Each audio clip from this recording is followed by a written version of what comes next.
Tony Gator, number 22, back as one of the deep men, along with Trent Jones, number 6.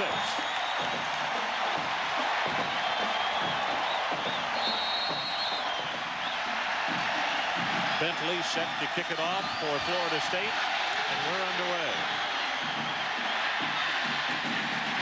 Gator 3 yards deep. He will elect not to return it. So let's take a look at the Russell Athletics starting lineups for tonight. On offense, at quarterback, what a place to get your first start. But Ryan Clement, promise you, he's going to grow up very quickly tonight. He'll have to. The wide receivers, Yatil Green is the go-to guy. Averages over 20 yards per reception. And on the offensive line, Coach Keough says his center, Casey Jones, is the best that he's ever coached at Miami, and he's been down there for 17 years.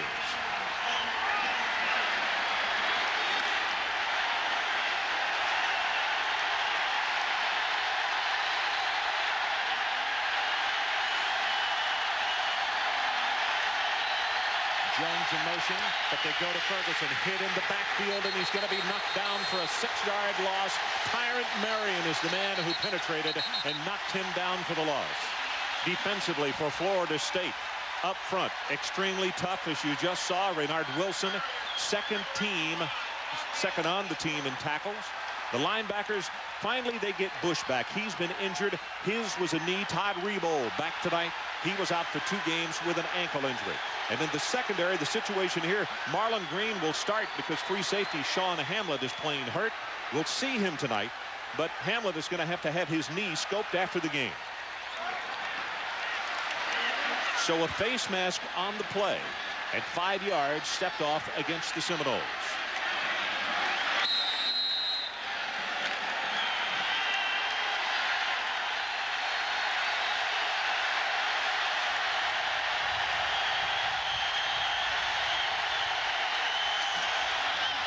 Ferguson hit at the line of scrimmage, breaks off a tackle, has 5, has 10, counted off at 13, and Sean Hamlet, who we were just talking about, number 18, who will have his knee operated on after the ball game, is the man who makes the stop. Ron, this is what they have to have. The Hurricanes need to run the football.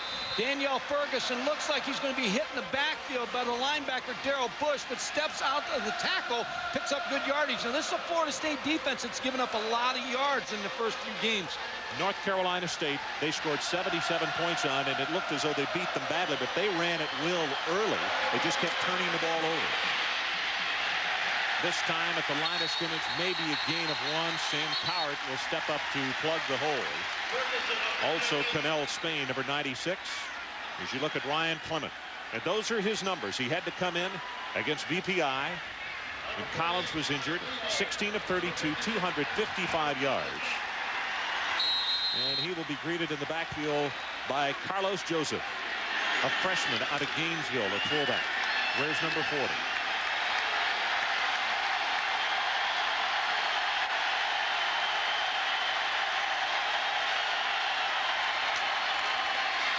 They go with Joseph, spins off 1 tackle. He'll take it across the 40 to the 42, and it's Wilson who gets off the bottom of the pile, along again with 18, Sean Hamlet. Talked to Ryan Clement yesterday on the field here as they walked through last night, and he said Gino Torretta gave him the best advice this week. He said treat the ball like it's gold. You know, avoid bad plays. And he said we have a chance to make some exciting things happen in this ball game. I like his attitude. I mean, he's ready to play. Mikey had dinner with Gino this past week, and Gino said, first time I went up there and played, I threw interceptions. Don't do that. Yeah, he said you can't play any worse than I did.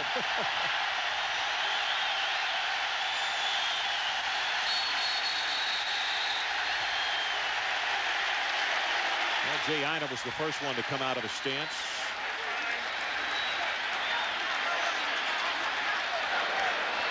Dead ball foul. False start on the offense. Moving aside for the snap. It'll remain 3rd down. They try to prepare for noisy situations. Miami's been in a bunch of these games, though, so I don't think that should affect them this ball game. They jumped early here. Mike, in the ball game that they had 2 weeks ago against Virginia Tech, they got just numerous penalties for the same thing. Offensive penalties of people not being set, going in motion too quickly. Draw play, Ferguson, big opening. Boy, he gets whacked just shy of the 45-yard line, and it's going to be 4th down at about 4 yards. And we expect to see Mike Chrissy come on to punt it away. And we might mention, as there is a standing ovation for the defense, Chrissy has not been without his problems punting. He averaged barely over 32 yards a kick against BPI. And they have a defensive lineman, Denny Fortney, snapping, so we'll see how his snaps go as the game goes on, because he's going to be chasing Danny Cannell around. Off the side of his foot, and not a very good kick. This is going to go dead at the 37-yard line. That's only a 20-yard boot into that wind.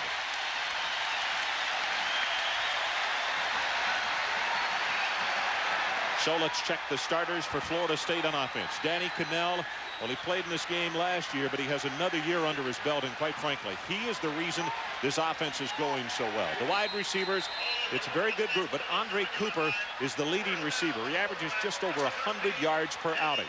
And the offensive line, well, it is a veteran group with the man in the middle, Clay Scheider. He's the leader, and a very good one. Play number 53, senior out of Tifton, Georgia. Florida State from that shotgun, and they set up a screen in the flat. Wow, what a hit. Earl Little came up from that cornerback spot and just obliterated the play. It'll go for a loss. Here are the starters for the Hurricanes. Kennard Lang, he was a preseason All-American. The linebackers, this is a very good group. Ray Lewis is the man in the middle. They say that he may be as good as they've had down there. And in the secondary, Tremaine Mack having to start tonight because of a neck injury to Dennis Scott. Cannell on top and way too long on that pass. Cooper is the man that he wanted. Ron, Nick Ward, a freshman, is starting at the defensive back position for Miami, so they're going to pick on him. Now, he played high school football as a freshman and sophomore, didn't play as a junior, as a track athlete. They gave him a scholarship, but not until May. No one recruited him because they thought he was a track player. He's got his work cut out for him tonight. He does. Carlos Jones is the fellow that normally starts over there. Direct snap. Goes to Dunn. Breaks the tackle, and then he gets whacked at the 37. He'll take it back to the initial line of scrimmage, but now Florida State is going to have to punt the ball right back to the Hurricanes. A sword fight here early, trying to feel each other out. And the one thing about Miami, they got a lot of athletes that can run, so they can match the speed of Florida State. It's athlete versus athlete. There's nobody going to pound at each other. Gator is the deep man. Liss, driving kick. His longest punt was 55. This is going to be the longest now. Good heavens.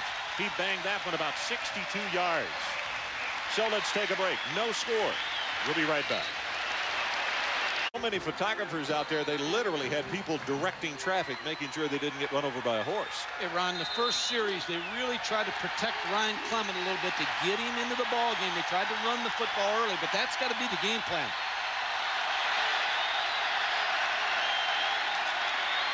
Ferguson with a handoff on the slant, and he'll take it out very close to the 25-yard line. Peter Boulware, sophomore out of Columbia, South Carolina, comes over to make the tackle. Danielle Ferguson looks to me like he's at full speed. Ryan Clement wanted to go to Notre Dame. He said, I always wanted to go to Notre Dame from the day I can remember, but when it was time to go there, Ron Paulus was there, and I knew he was the heir apparent, so it came down to Florida and Miami, and he said, I just felt like Miami was my place. Well, he will, as we said in the pregame, he will do a lot of quick growing up tonight in a place like this. He will not play in a more hostile environment than what he's seen here tonight in his first start.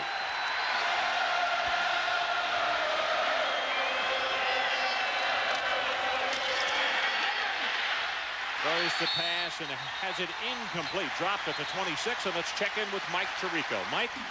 Ron, on the scoreboard show, we showed you the 40-24 Colorado loss to Kansas and told you that Coy Detmer played in portions of both halves, twice re-injuring himself, that time without contact. Word from Boulder, he will undergo surgery to repair the torn ligament. He is out for the remainder of the season. Ron? Well, it's a shame for Coy Detmer because he's such a competitor. Yeah, and maybe that's what brought him back. Maybe he was too much of a competitor, Mike. Maybe right. Third down. The line to make is the 30.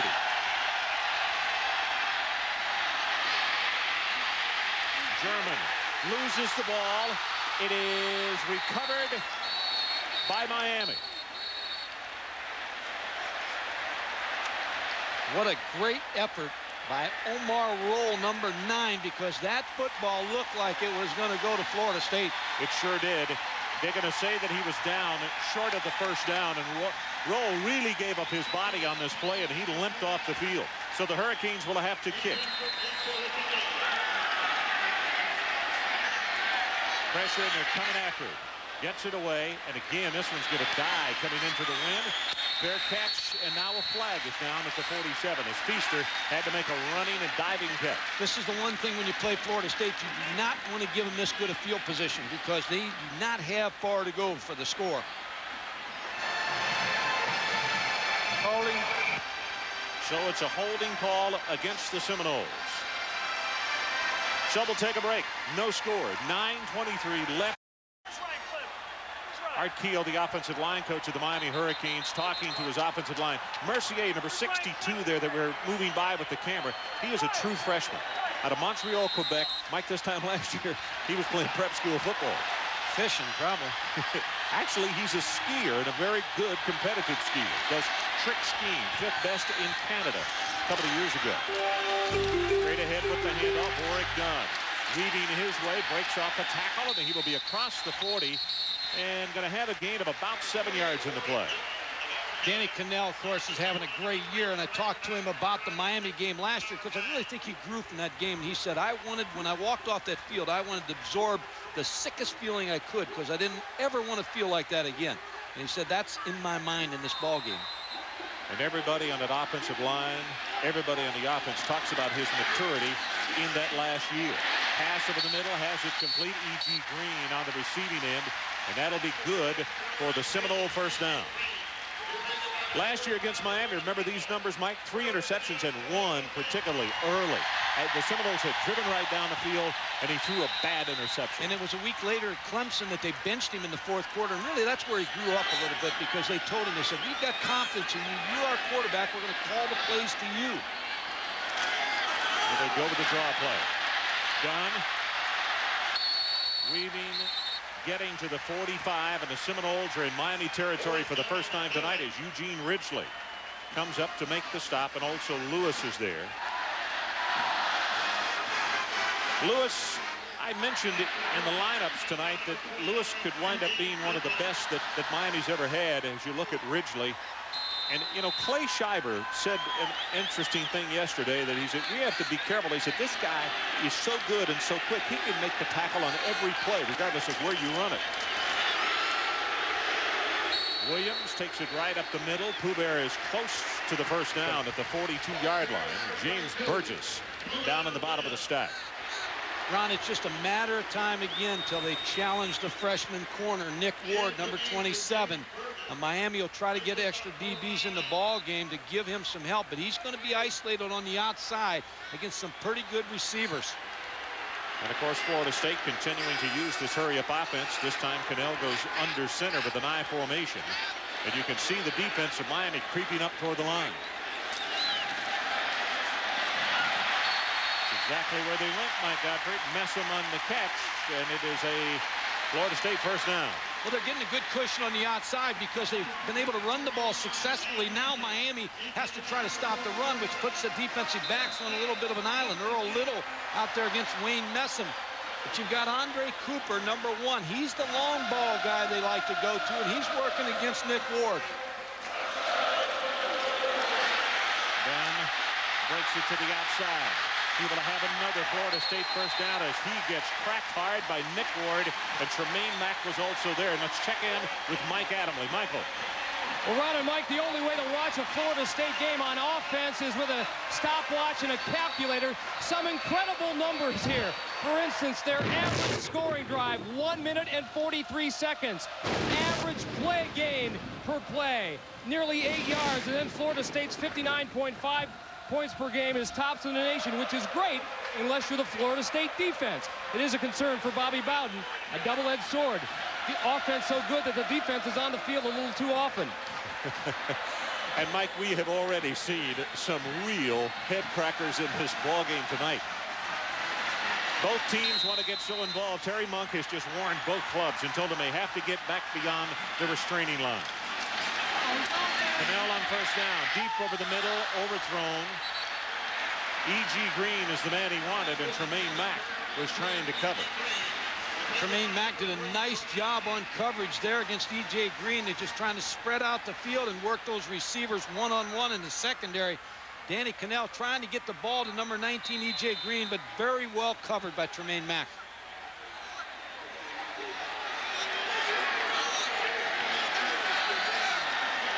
No score. 6 minutes, 47 seconds left in this opening quarter. Dunn.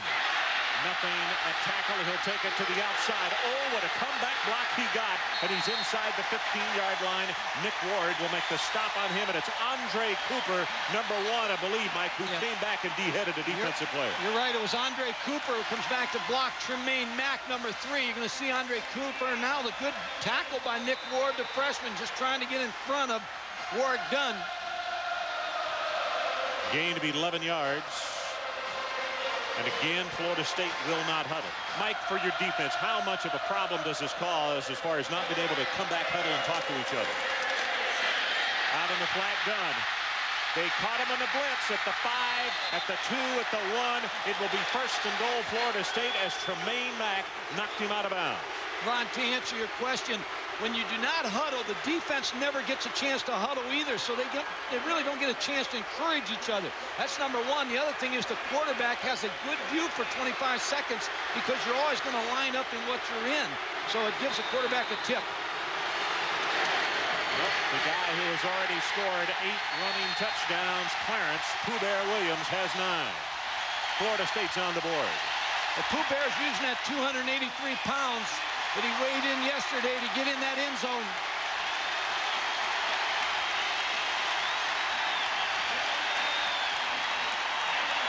With some good blocks by Andre Cooper. You mentioned the one. He came back in that last run by Ward Dunn and made a key block. Scott Bentley in to attempt the extra point. Now flags everywhere.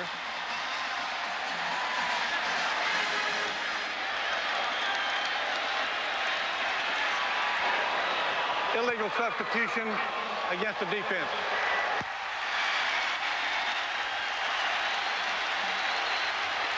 That's the other problem with the no huddle, Ron. You get confused in your substitutions of getting people on and off, and even though it's an extra point, you really sometimes end up sometimes with 10 on the field, sometimes with 12 on the field. You got to be really sharp in your substitutions. Mike, I'm only counting 10 out there right now. What do you get? 11. Bentley with the extra point right down the middle. So we'll take a break. And we look at Pooh Bear scoring one more time. 6. And he will kick it away to either Gator or Jones. This one is returnable. This is Jones at the 10. And he'll take it all the way out to the 31. Interesting story as you look at Clement coming on the field.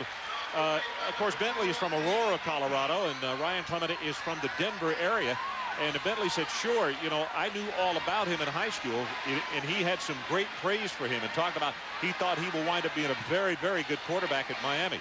But he also said that Ryan Clement's mom works at a sporting goods company, and he orders socks from them. And he said, I got some coming. I hope she doesn't send orange ones.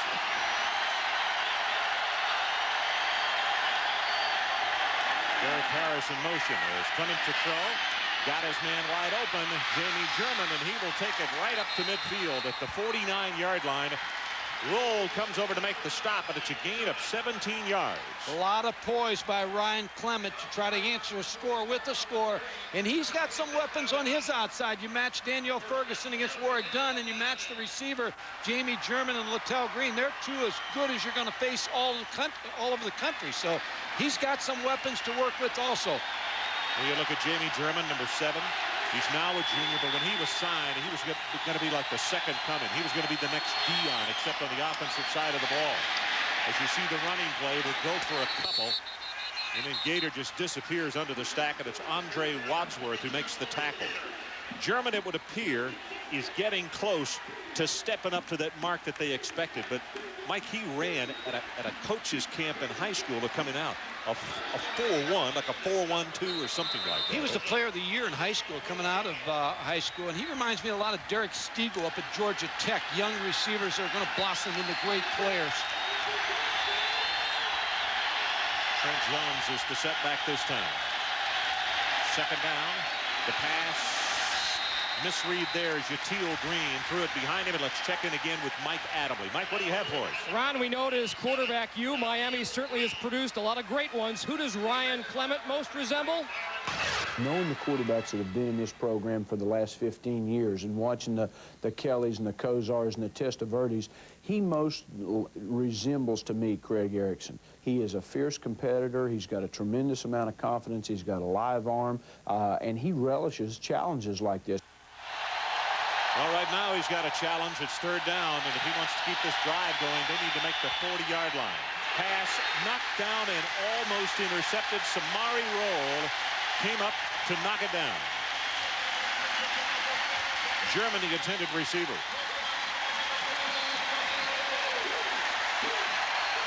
Just a quick three-step out, but Florida State's in a very sound defense for this play. Samari Roll just does that, rolls up and knocks the ball away.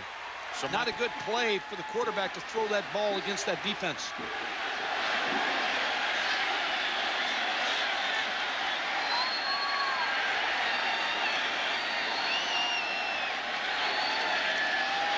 Chrissy tries to kick it away from Feaster, who calls for the fair catch and then runs away from it. And now the ball is going to go dead down close to the 10-yard line. 37 yards in the kick. Catch NFL Game Day on Sunday when Boomer and the boys on every play of breaking it for long gains or long touchdowns. Warwick Dunn is on the bench, and Rock Preston, number 24, comes in at the tailback spot. And that's who they go to. Preston, did he hold on coming out of bounds? Yes, they say he did. A catch, and he's out of bounds at the 14. Florida State coaches talk about Rock Preston. They say he loves the game. He's a team jokester. He keeps everybody loose. Pretty good substitute to put in there for Warwick Dunn. Good hands, good concentration, bringing this football in for completion. Yeah, you take out Dunn, who averages 10.7 a carry. Rock Preston averages 9.1 per carry.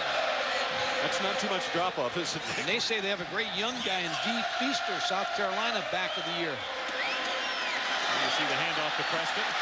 Comes over the right side, running hard, and let's go to Mike Tirico. Michael, what do you have for us this time? Ron, this McDonald's breakaway takes us to Berkeley, and Southern Cal may have two quarterbacks in Brad Otten and Kyle Wachholz. They're getting the job done. 13 touchdowns and 1 interception this year. This touchdown to Tyler Cashman. The Trojans up 5.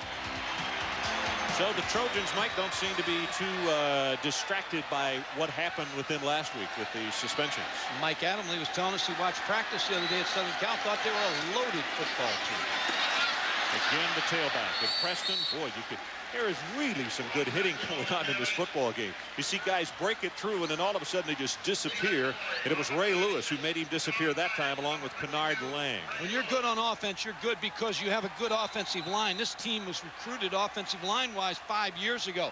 Great experience. You look at 104 career starts by this offensive line compared to Miami's defensive line, a young defensive line. Here comes the blitz. Florida State rolls the pocket, so they got single coverage, and they get it complete to E.G. Green, who's trying to break the tackle, and he's going to be stopped at the 37.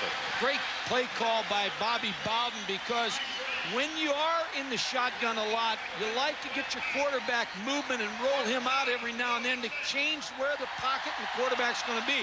Rolls out to the left, and they had a blitz called, and a great offensive call against the blitz to E.G. Green. 7-0 if you've just joined us. Florida State. We have 3:41 left in this opening quarter. And Cannell going to go on top, looking for Cooper, and the ball almost picked off. Coverage by Carlos Jones, who did not start tonight. He was benched to start the freshman Nick Ward. Carlos was beaten a couple of times in that VPI game. But the coaches do not want to give up on him. They're going to give another chance here tonight, and they're working Andre Cooper against him. Now, Andre Cooper has made so many of these basketball R.C. Owens leaping catches, almost made this one against Carlos Jones. You remember R.C. Owens, right? You used to throw it to him all the time. Yeah. Flag goes down. Cannell swings it out of the pocket. It's Preston, and that is a nice open field tackle by Twan Russell, the linebacker, junior out of Fort Lauderdale. Miami has always prided themselves in having such good, quick, their linebackers can run, and there's a good example right there. Ron, you talk about quarterbacks here in Miami. John Stark, remember last year he was alternating. Mel Kiper's got him rated as the second best quarterback, maybe coming out in the draft. He's playing at Trinity now, college in Chicago and NAI school, having a great year. You got Thad Busby, who's the backup quarterback formation on the offense. Didn't have 7 men on the line. Repeat second down. And I think Thad Busby's going to be a great player here and a great pro. And then you've got Kendra, who came in here as a high school phenom. So they've got so many quarterbacks. And, of course, John Stark now, he transferred, so he's playing at Trinity. Not enough men on the line of scrimmage. We'll get into that more in just a bit as the pass almost picked off. And that was a nice job by Carlos Jones. He really played possum, played off on it, and then broke very quickly and almost made the intercept. Well, they're working on Carlos Jones now. I figured they'd work on the freshman Nick Ward, but they're going to work on this position all night because Carlos Jones, as you said, was beaten twice against Virginia Tech. But he really does a nice job with his left hand here, deflecting the ball away from Andre Cooper. Well, this is going to be a holding call against Florida State, and the Seminoles are moving in the wrong direction on this drive.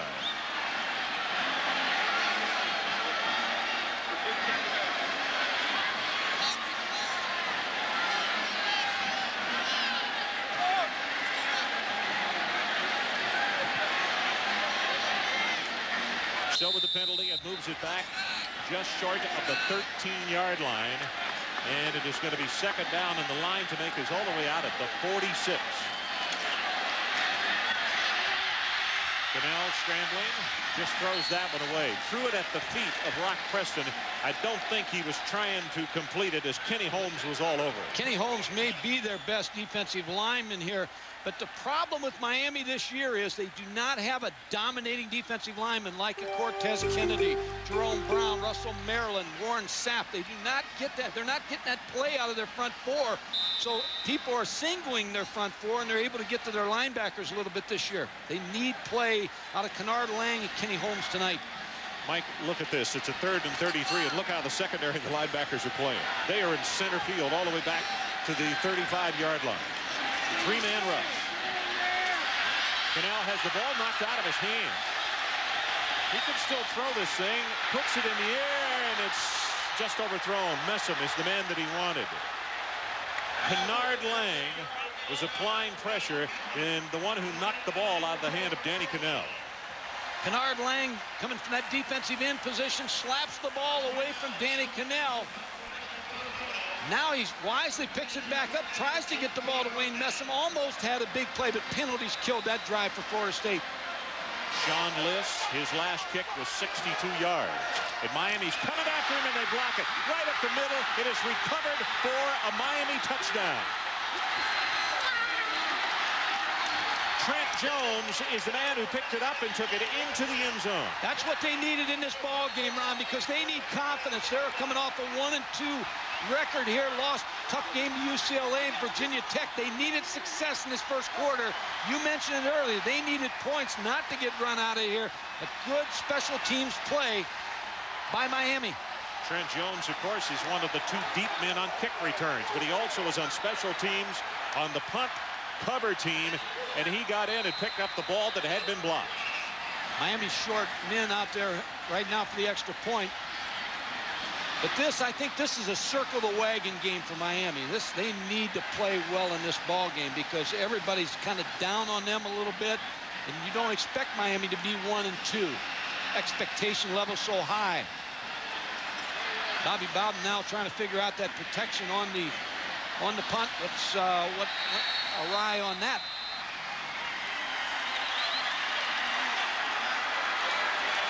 Well, a little payback for this guy, Tremaine Mack. Remember last year, Mike? He was the guy who snapped a couple of those balls that they had problems on their kick team. And so tonight he gets a block. Trent Jones scores the touchdown on special teams. There's some saying about payback, but Tremaine Mack really just bursts through and blocks this punt. Kind of a layup game, as you mentioned. They were having trouble getting enough special team folks on the field because of the excitement on the sideline. And very patiently, Dane Pruitt is lining up to kick this one, attempted back beyond the 15-yard line.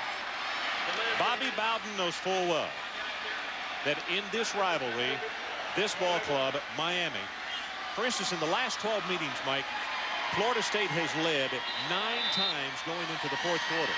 Miami's won 6 of those games. Nobody has handled Florida State that well. No, and this has been a tough series for him.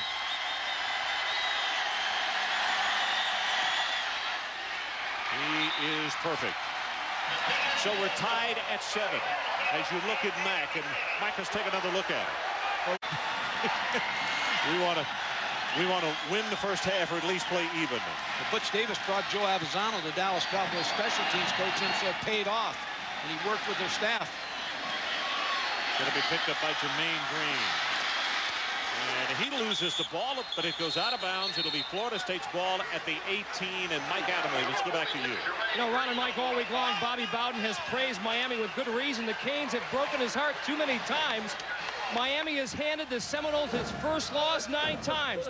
4 of those times it was their only loss, costing them 4 possible national championships, and a lot of tears have been shed here in Tallahassee. Miami's record 10-3. Well, you know, you would say that the Hurricanes were the team of the 80s, the way they played, but Florida State was 2 wide rights away from being the team of the 80s. Oh, you're right. 2 field goals. This time from the I formation in the running play. Gunn will be short of the 20-yard line. Bobby Bowden said Miami's ticking. They're just not clicking, you know, and they're still ticking. And Chuck Amato, their defensive coach, told us at dinner the other day, he said they're like a time bomb ready to go off. They got great talent. Cannell with the no huddle. Second down, the line to make is out at the 27.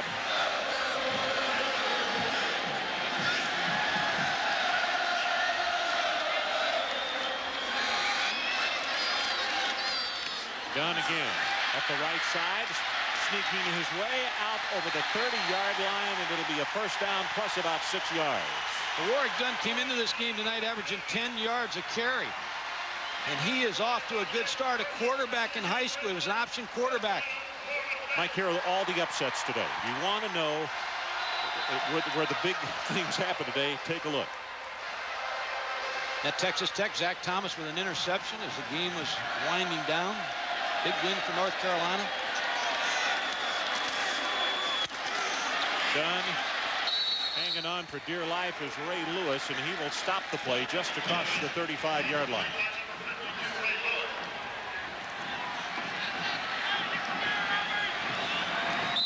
One of the things Bobby Bowden also will tell you is after last year's Sugar Bowl game, he looked at his defense and said, we're going to have 7 guys coming back. He didn't think those 2 juniors would go out. They did. Well, they did, but they were down to 5.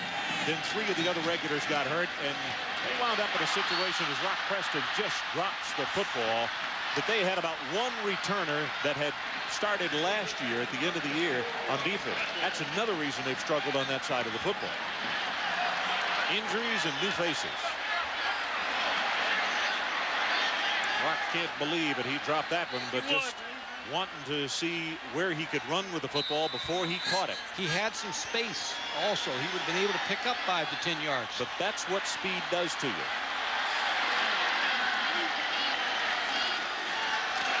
Draw play to Preston. At the 40, dragging a tackler with him to the 41-yard line. Now you come right back in. Punting again. Here's the draw out of the shotgun to Rock Preston, trying to pick up the first down. Pooh Bear Williams leading the blocking. Now you're in the same situation. You come back after it again with Tremaine Mack. Let's see. They're in a punt safe. Yep. Oh, and he just booms this one. Fair catch is called for and made by Tony Gator. That's a 51-yard kick down at the 7-yard line.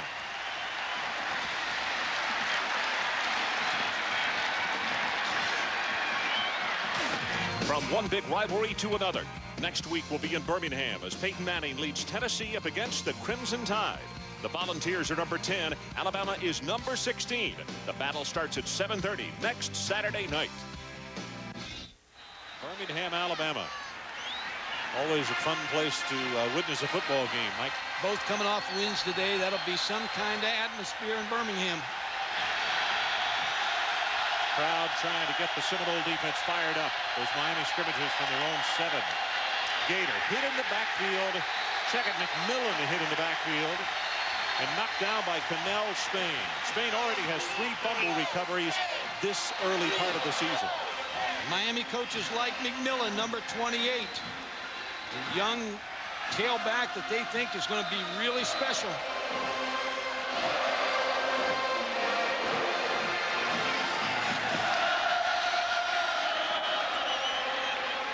Clock is down to 9, and that is going to be the final play of this opening quarter. So that's the end of the first quarter with our score. Miami 7 and Florida State 7.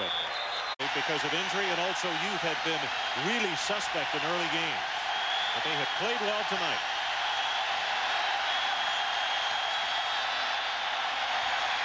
Setting in his own end zone, Clement, and he's got a man out there, and he had to catch it out of bounds. Jateel Green, as the ball just kept drifting on Clement.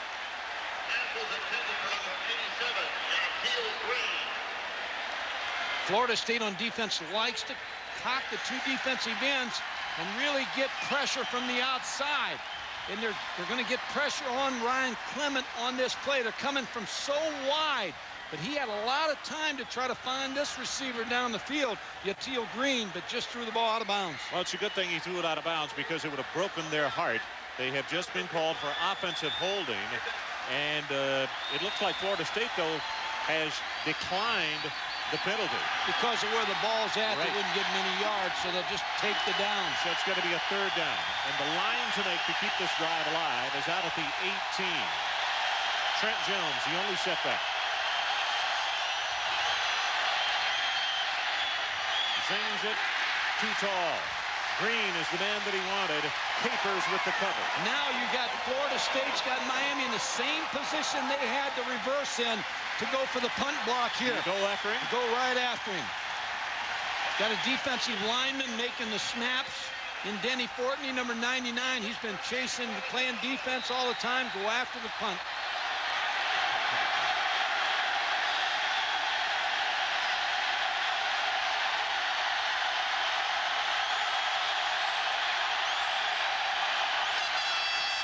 Got it away. Not a good kick, but Feaster on the run makes the catch at the 35, at the 25, and it will be 1st down inside the 23-yard line. Ridgely on the special team. Excuse me, Ryan. Sometimes you don't block the kick, but sometimes when you pressure a kick, you get the same result. You get a low-line drive, and that's exactly what Florida State was able to get out of that punt rush. Mike, as we're watching some of the things going on the Florida State sideline, the first quarter stats, total yardage, Florida State 116, Miami 50. But the thing that absolutely blows me away, yards passing, Miami 21, Florida State only 30 yards. They have really held the passing game in check. You just figure it's a matter of time till Andre Cooper and E.G. Green become key players in this offense. Miami take blitz, they stay at home, swing pass to Dunn. And he will take it to the 18-yard line. Twan Russell makes the stop, and Nick Ward might have been fortunate. He didn't get a spearing call there as he put the top of that headgear on him on the ground. This is not as easy as it looks for Twan Russell. When you get Ward done, that's like a pitch out where he's got the ball. But a good tackle by Twan Russell, number 45, in open space. That is difficult.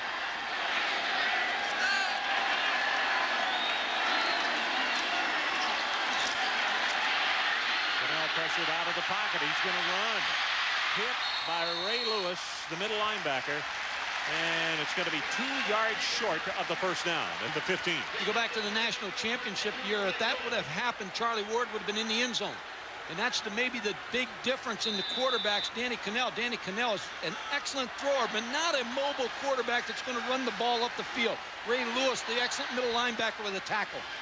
Let's keep an eye on Messam if they don't run the football, because he's 6'4" against that 5'9" corner that Miami has on that side. Throw it over the middle, dropped by the tight end Pearsall, and I'm not so sure that he didn't get that one tipped just before it got there by Lewis.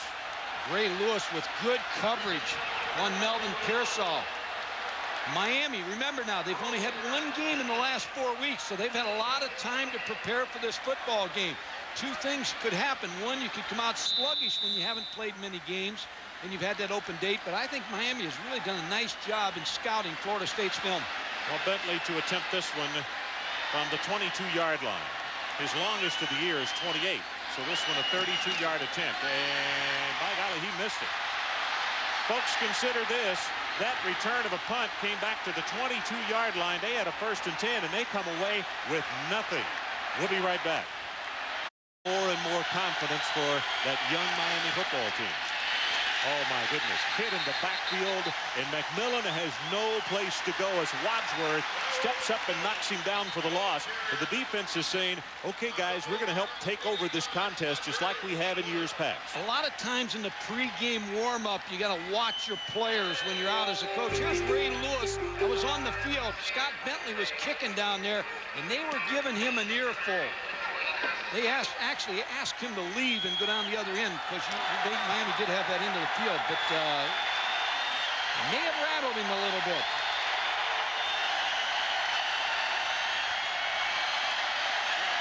Second down and about 13. Play action by Clement goes on top, and he just overthrows him. He had Saeed Tucker out there, and a flag is down. I think it's going to be a hold because it looked like one of the Miami offensive linemen going to be caught for holding. Holding on the offense. Miami has had some open receivers. Ryan Clement just a little long in the throws. Also, where they're throwing from right now, Mike, he's got that stiff breeze behind him, so any ball that you try to put a little air under is going to wind up with too much air. And when you're Larry Coker, who's the offensive coordinator for Miami, you do not want to give that ball back to them again on the 23-yard line, so you've got to try to find a way to get a 1st down. You cannot keep giving Florida State the ball inside the 50-yard line. They're going to eventually make you pay for it. So Florida State's going to turn this holding call down as well, and it's 3rd down and 13. Clement, by the way, has missed his last 5 passes. See what they come up with. McMillan is the deep man in the eye behind Carlo Joseph. Pressure, Clement, and he does the smart thing. You don't want to be a hero when you got Wilson hanging on you or anybody else, and he'll take the sack. That's that wide rush again. Renard Wilson, he's beaten the offensive tackle. By widening that bar, you know, the offensive tackle has to get off the ball. Here's number 55, Renard Wilson. See, he just beats the tackle from the start. That's Curlin Blaze. Curlin Blaze has to get more depth and try to meet him a little farther back in the offensive backfield. But a wise move by Ryan Clement. Well, let's see if Florida State comes after him again or if they have the return on. I'd go after it again.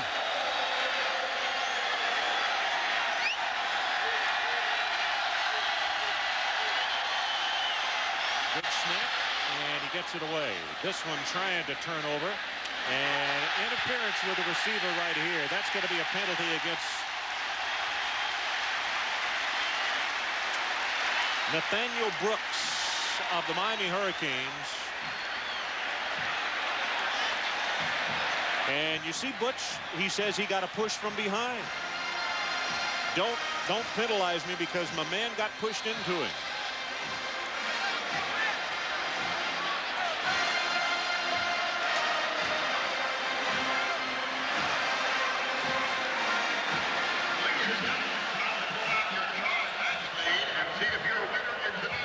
There is no flag on the play. Butch Davis got that call. Was blocked into the circle. Therefore, there's no penalty on the play. That's exactly what Butch Davis was saying. He got blocked into the man. So we'll take a break. 11:42 left in the first half. We are tied. Here, listen up, mates. Making some good moves out there. Doing some good defensive calls. Penalties have hurt Florida State also. Yeah. Shiver with a snap, and they give it to Preston. Preston hit right at the line of scrimmage, and that's Nelson Smith. And again, it is a defensive lineman who stops the play. And in the early ball games for Miami, that has not been the case. Now, with this kind of play out of the defensive lineman, then the linebackers don't have to worry about trying to do too much and do something that takes them out of where they're supposed to be. They're getting good play out of the front four. Front four really is doing a good job against this veteran offensive line of Florida State. Preston out of the backfield. Holds on to the football and is going to be pushed out of bounds at the 35-yard line by Carlos Jones. Been the most successful play for Florida State, just flare in the back. Warwick Dunn or Rock Preston out of the backfield because the linebackers are really trying to work hard underneath the wide receiver, so they're getting depth. And once that ball's dropped off to Rock Preston, then they have to come up and make that open field tackle. Florida State again with the no huddle. 11:06 left until halftime. Tied at 7, first down Seminoles. Here's what I'm talking about, Danny Cannell. For 25 seconds, he's looking at the defense. He gets to see exactly what they're in and what they're going to do to it. Direct snap to Preston. Breaks it open up the middle. Cuts it back to the sideline down to the 22-yard line. 13 yards on the play. Just a direct snap to Rock Preston. Trying to control this front four a little bit because of the pass rush. Good block by Clay Shiver, the offensive center, number 53, and Rock Preston's in the secondary.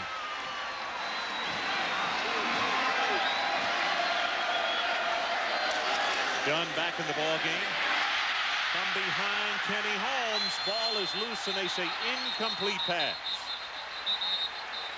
Kenny Holmes, the junior out of Gifford, Florida.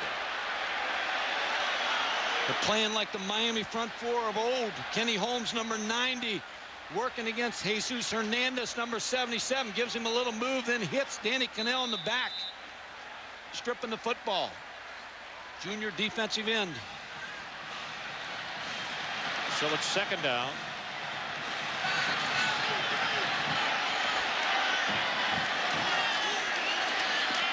Cannell run over the middle.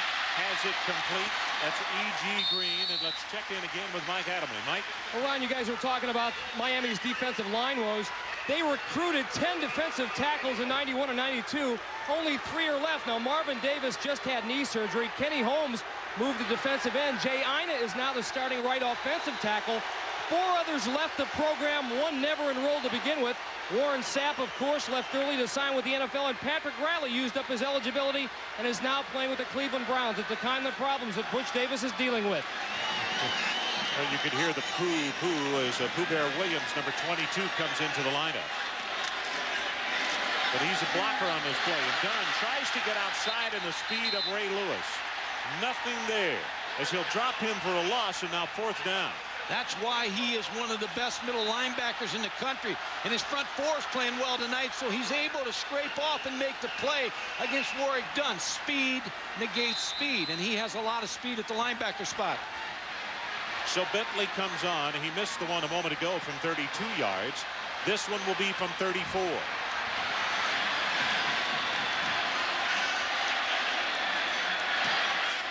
He got this one.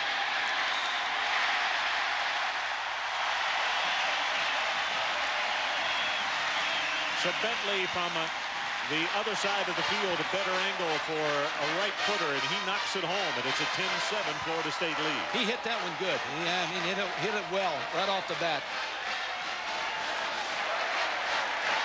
He is the glue that keeps this defense together. McMillan will be the tailback. 3rd down. Miami needs to take it to the 33 to keep this drive alive. Flag goes down, and on the running play, they are very close to the 1st down as Capers comes up to make the stop. And now let's check the marker. Let's see, McMillan, nope, where they're spotting it, he will not have the 1st. Illegal formation on the offense.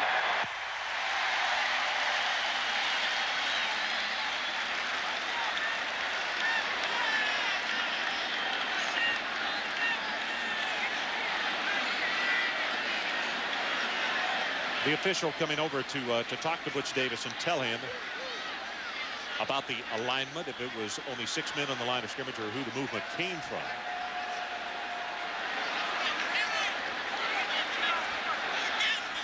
You would think that they would turn it down because according to where it was, the run did not pick up the 1st down. Illegal procedure on the offense. Penalty declined. 4th down. So what Butch Davis was waiting for before he sent the special teams on was to see if the play had been negated. He didn't want to have the kicking team out there if they were going to have to run 3rd down again. Mike Chrissy. And he'll be kicking away to D. Feaster. Florida State coming after him. This is his best kick of the night. Feaster retreating and makes the fair catch back inside the 25, and there is a flag down at the 23 on the other end. I think it's going to be a 1st down for the Miami football team. Running into the kicker against the receivers. Well, that was Wadsworth, number 85. Watch him. You got a point that you're going to go to, and you ask your defensive people when they're trying to block kicks, never leave your feet, because that's exactly what's going to happen. Andre Wadsworth leaves his feet, runs into the kicker, Mike Chrissy, and keeps the drive alive for Miami. Never leave your feet, Ron. You've always got to be able to go in under control and then try to veer away from the kicker. So Chrissy says, I gave up my body for the team, and now we have a 1st down. It's 10-7 if you've just joined us. Florida State, 7:42 left until halftime. Nobody asked him how he was. They just said, hey, great job. Right. Hey, great job, buddy. Don't care if you're hurt. Just we got a 1st down. 2 of 8 for Ryan Clements, 21 yards. They go with the draw play, and there is nothing there. Daniel Ferguson, as soon as he got the football, was covered up by Wilson, one of the first men through. I think in the last couple series before, we said Miami's defensive front was getting the best of this game. Florida State's defensive front now is really starting to rev it up, and especially Renard Wilson, number 55. Had a big sack a little while ago. Now he's hitting Danielle Ferguson in the backfield. So the front 4 of Florida State's starting to heat it up. Well, Todd Rebold, one of the linebackers, told me yesterday as we visited, that he said, you know, hey, it's our time. We've got to step up. We have not played up to our capacity on defense, and we need to pick up the slack. Ferguson breaks the tackle, goes to the 40, and will take it to the 41-yard line. I like the play calling by Larry Coker because he's not trying to put the game on Ryan Clemens just yet. Good mix in the offense, not trying to get him in real long situations. Instead, giving the ball to Danielle Ferguson, number 1. Sean Hamlet, the safety, who came in this game a little injured tonight. Interesting that both of those safeties, Sean Hamlet and Robert Hammond, both with knee injuries. And as we mentioned, Hamlet will be scoped after this game tomorrow. They swing it out in the flat. That's Gator.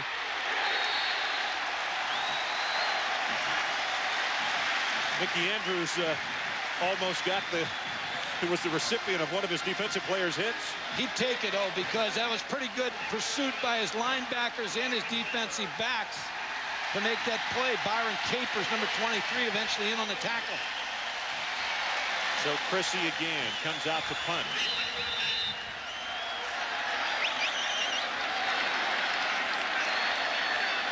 The amazing stat right now, Ron, 54 yards passing by Florida State all. Florida State with the return on at Feaster from the 19. Tried to find a lane, got a little bit of a crack as he'll take it out to the 30, and that's a 36-yard punt. 11 on the return. Let's take a break. 6:08 left until halftime. Seminoles 59.5 points a ball game. And we have 6:08 until halftime, and they have 10 right now.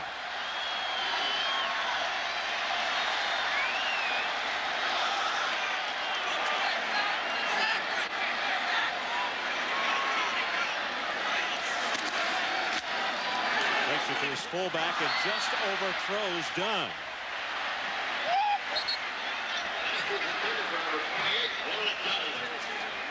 Well, Mike, that's not characteristic of the way he's been playing this year. No, he's high on some of his throws on the outside. 9 out of 18, just 54 yards.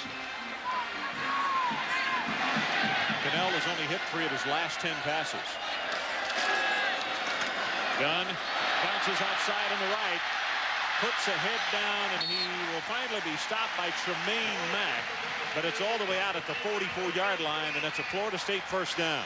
Well, Danny Cannell looks over the line of scrimmage. What he's trying to figure out is there's 6 people against my offensive line, and here's what he's got. 1, 2, 3, 4, 5, 6 right here. So that becomes a running situation for him because he's got his offensive line and he's got his fullback, Pooh Bear Williams. So he's got a good match there. And then Warwick Dunn sneaking into the secondary. Williams right up the middle, has 5, counted off at 10. It'll be another Seminole first down. As Clarence Pooh Bear Williams, who scored earlier tonight, has 9 running touchdowns this year. Pooh Bear on a quick handoff. He's in the secondary, and we talked about this, Mike Adamley. He eats from the 4 food groups. I'll let Mike Adamley tell you about that a little later. Let me tell you what Shiver said yesterday, the center. He said he was weighing 296. When we called his number, he said, I can tell you right now, we hit and stayed low because 296 hurts from behind. Mike Adamley, what more do you have? Hey, Coach, it's okay. You could have done it. But basically what he was trying to say is that he was explaining his weight as the reason for it, that he eats too much from the 4 basic food groups. Pizza Hut, Taco Bell, Burger King, and Kentucky Fried Chicken. Oh, my. The Shiver said if you get stood up by a defensive lineman and he runs into your back, he said you're in the training room the entire next week. Cannell on top. Oh, what a catch by Messam. Goes up over the top, and that is that athletic ability. His vertical leap got to be close to 40. Danny Cannell just puts the ball up for grabs. He knows he's got some pretty tall wide receivers. Wayne Messam, 6'4", working against Earl Little at the corner spot. Just put the ball up for grabs, and Wayne jumps up, makes the catch. Pass to the near side, and that is complete to Philip Riley. Here's the catch where he just puts the ball up, the alley-oop. R.C. Owens alley-oop for Wayne Messam, and he makes the catch over Earl Little. Uses that 6'4" frame. And, you know, Earl is going to go back and look at that video and say, I couldn't have covered him any better. If I'd have come back and bumped him, it would have been interference. More and more big receivers playing in college football, and you're going to have to recruit some taller defensive backs. Mike Tirico, let's check with you. I've got a tall receiver for you for Southern Cal, Keyshawn Johnson. He's been held in check by Cal in relative terms. 4 catches, 52 yards. He's looking for over 100 for the 13th straight game. Right now, the Trojans lead by 12. Thanks, Michael. You know, it's a good point as far as cornerbacks. You've got to be a little taller in this day and age. Cooper in the end zone, touchdown, Florida State. Just turned Carlos Jones around.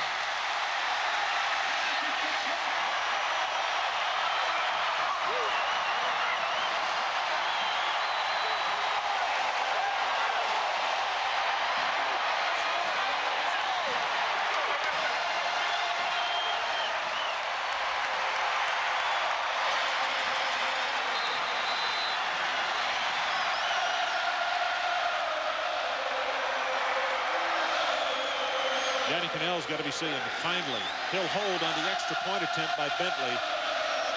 3:49 until halftime, and that'll do worlds for this Florida State offense. That extra point was a little wild, but it was there, and it's 17-7. Well, we're going to try to get his attention once again.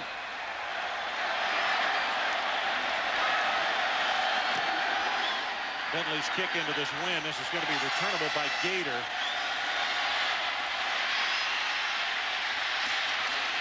Across the field, it gets tripped up at the 21-yard line. And Mike Tirico, what do you have this time?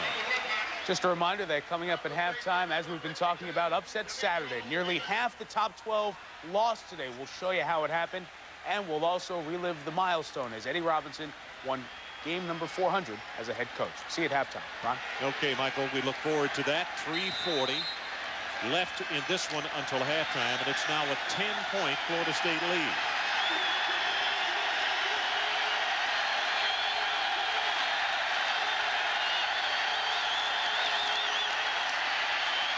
Running over the middle and knocked away, and now here comes 2 flags. That's going to be pass interference called against Florida State. As Troy Saunders, I believe, was holding on to him or put the left hand in his back. Yeah, it looked like contact all the way on the receiver by Saunders. You see number 4. Saunders, but he's making a collision right there with Teal Green. Just wrapped him up with that left hand around his waist. That changes your strategy a little bit too if you're Butch Davis, because now with you add 10 yards onto that, that's you got field position that you might want to get down there, even though you've got a young quarterback. It's time now to cut him loose. And you talk about the weapons that Florida State has on offense. Number 7 there, Jamie German, and Teal Green, 87, are two big league receivers. As we mentioned back in the first quarter,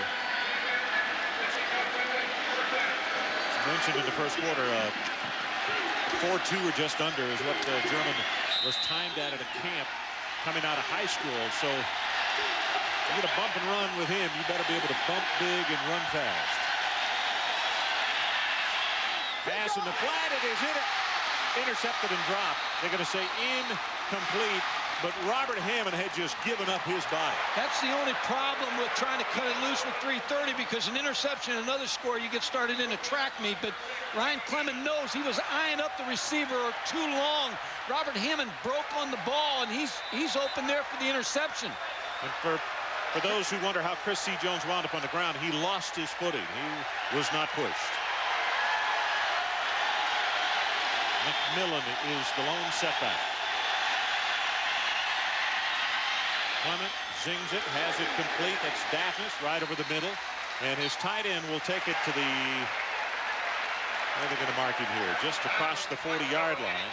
As Robert Hammond came up to make the play on him. And let's see, it's going to be 3rd down. And to move the chains, they have to go to the 47-yard line.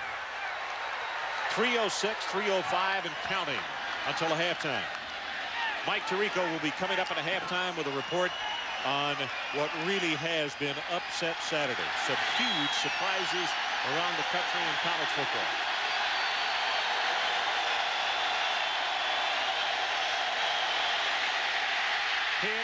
Hit again, and he'll be sacked. That's twice that they've gotten to him, and this one is way back at the 31-yard line. And Shevin Smith is the man who wraps him up, but Boulware is the guy who pressured him out of the pocket. Yeah, Peter Boulware may be the best defensive lineman of the pass rush. You see a real wide rush here also again, and the tackle has to get off the line of scrimmage to be able to get to him. Look at here, he never moves. Something happened on the count. Either it was a silent count, something. The tackle never moved on that play. Never got touched, you're right. Chrissy's kick. Wobbly spiral, but it's a good one. Way back to the 20-yard line as Feaster is backpedaling. And that's a kick of 48 yards. Well, the 1995 college basketball season tips off on Saturday, October the 14th with Midnight Madness. ESPN comes live to you from Maryland, from Virginia and Michigan. And on ESPN2 will be in Kansas, Minnesota, and Mississippi State. Midnight Madness, 1 week from tonight.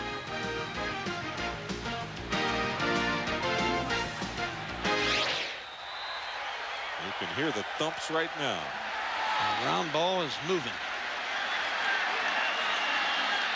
Well, with the average time that Florida State has been taking to score, this is plenty of time for them. As Dunn gets the handoff, little ad-libbing, comes to the outside as you see a flag come down, and he will take it to the 32-yard line. Nick Ward finally wrapped him up. I think you're going to get a holding call on Andre Cooper as a wide receiver. Now, he made some real good blocks early, but it looks like he was holding out here on the outside. We'll see. Either that or they're going to call it against the Miami guy for a face mask. Well, Warwick Dunn can make some moves, stop on a dime, and change direction.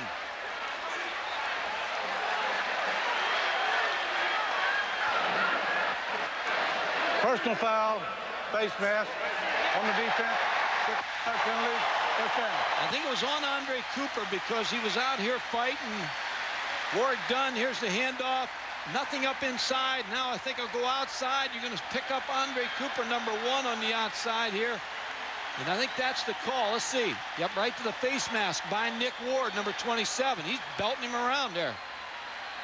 More punches there and some heavyweight fights. And a lot less expensive. So the penalty takes it out to the 47-yard line. First down Seminoles, 1:46 until halftime, and they'll go with the draw play. done again. Inside the 45, and he's down to the 42 as Kenny Holmes will wrap him up. And we got another flag deep downfield. Same two guys again, Ron. Andre Cooper against Nick Ward. Let's see how it goes this time. Here's the play again. Andre Cooper now. He's got into Nick Ward. He's a freshman. Now he's got his goat a little bit. Well, I think this one's going to be on Andre. Good, smart move. Up. Nick says, hey, I can't punch you. I'll wrestle you. Well, Nick obviously played hockey at a time. He was going to pull his jersey over his head there. Live ball, personal foul on the offense, 15-yard penalty, replay, first down. Now would be a time to go after Nick Ward a little bit. You knock him around a little bit. Now Andre Cooper picks up the penalty. But make the hit and run a post. Work on him now with the pass. You got to admire Nick Ward now. He replaces Carlos Jones. Carlos Jones gets beat on the pass. Now Nick Ward's back in there, and they're challenging him. Cannell deep in the pocket, and they throw out in that vacated area in the flat again. And Dunn going to be tackled by Ward. Well, they got away. Miami got away with a spearing call here. A little late hit on Warwick Dunn, but well, they're working on Nick Ward. But you got to admire the job he's doing tonight as a true freshman against these receivers. About to go under 1 minute until halftime. Cannell, same side of the field, and they have it complete to Messam. It'll be a Florida State first down. Earl Little trying to cover on the play. Tough to get to Danny Cannell because of the shotgun and the depth he's at. Experienced offensive line, and he throws so quickly on time. Tough to blitz him, tough to get after him. Draw play again. Rock Preston, wow, good play at the line of scrimmage as he is knocked down by Fortney. Oh, coming up next in the GMAC halftime report, shocking upsets. Kansas, Colorado will have Virginia, North Carolina, and Northwestern and Michigan. And a timeout is called by Florida State, so we'll take it with them. We'll be right.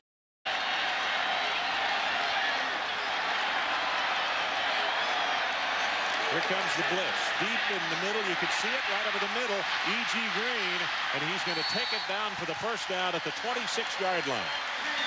Juan Russell, just talking about blitz and Danny Cannell, how you have to give it some time, but you're going to see number 45 come into the picture, but Danny Cannell has so much time, he's never really going to get to him. See him come in there, did your picture came from too far back. Cannell going to go on top, right side. Cooper wide open at the 3. He'll walk in.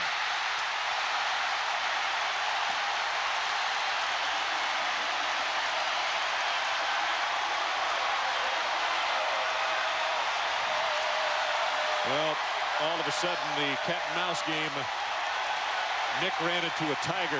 You figure he turned from a tiger to a not an alley cat anymore, no. Well, Nick Ward, in fairness to him now, he's a true freshman playing. He didn't get any help over the top.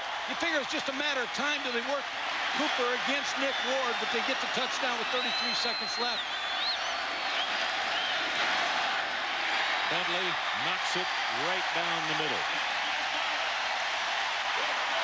Andre Cooper's a very, very tough receiver. Now, he should have help over the top. That's Nick Ward. He's sinking a little bit, but you're going to see a defensive back come into the picture there. Looked like Tremaine Mack a little bit too late. So he was looking for help? He had help all the way. He was sinking in too deep coverage, but he did not a very good job there, and it was number 3, Tremaine Mack, had to get over the top. Cannell has hit his last 7 passes, including 2 touchdowns. So all of a sudden, that the rocky start, and with him getting hot, 24-7 now. And now look at the passing yardage. We circled it with 6 minutes to go in the half. It's 54 yards. Now you look up there, it's 137. So we've done a lot of damage here in the last 6 minutes.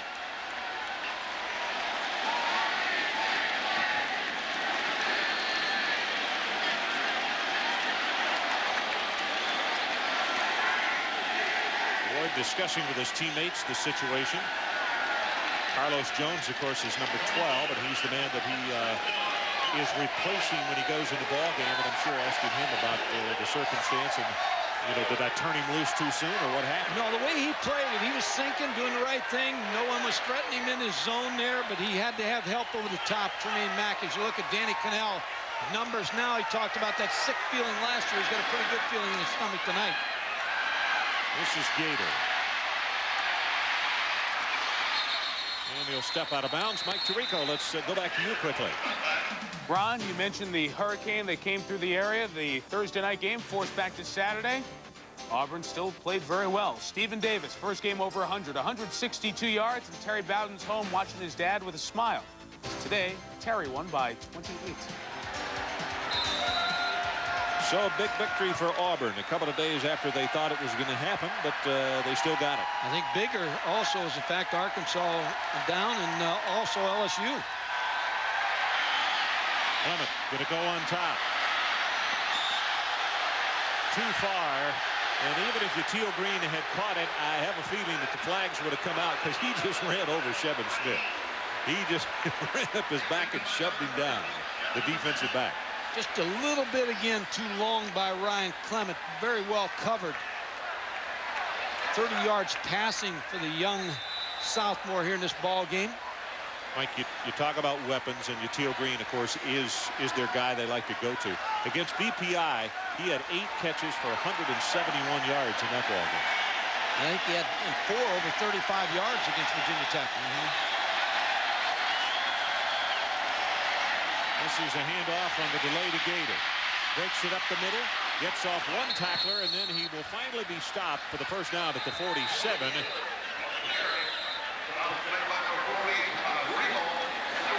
Miami's still got 3 timeouts, so they're going to use one of theirs right now.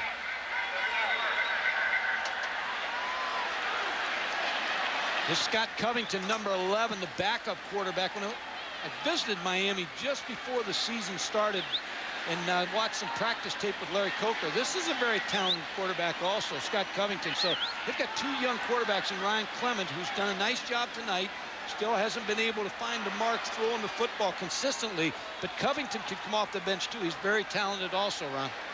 You really liked him, didn't you? I remember we talked and you said that, thought that was going to wind up being a heck of a battle between him and Clement. I really thought it could have been Covington in this position, but Clement has more experience. Covington was hurt in the spring. Of course, Ryan Collins got hurt at the beginning of the year as the starting quarterback, so that gave way for Ryan Clement. But Scott Covington missed spring practice with surgery, so he's a little bit behind.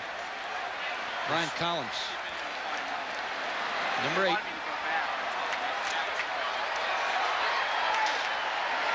Well, the interesting thing in talking with Butch yesterday is the bottom line is we keep talking about the youth on this Miami football team, but 69 of the 75 scholarship players will be back next year.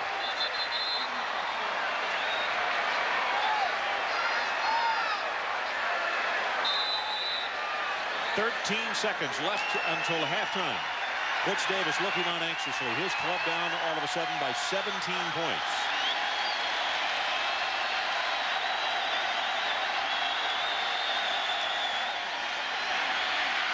Wilson with the pressure gets it out to Gator in the flat.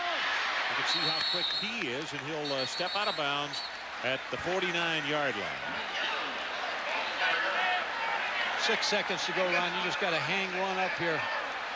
Throw it down the football field.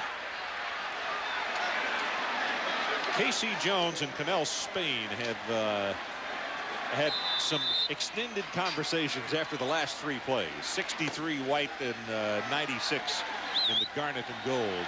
Well, you recruit against these guys. Florida State recruits against Miami, and of course the University of Florida down here. There's a lot of competition all throughout the year between these 2 schools.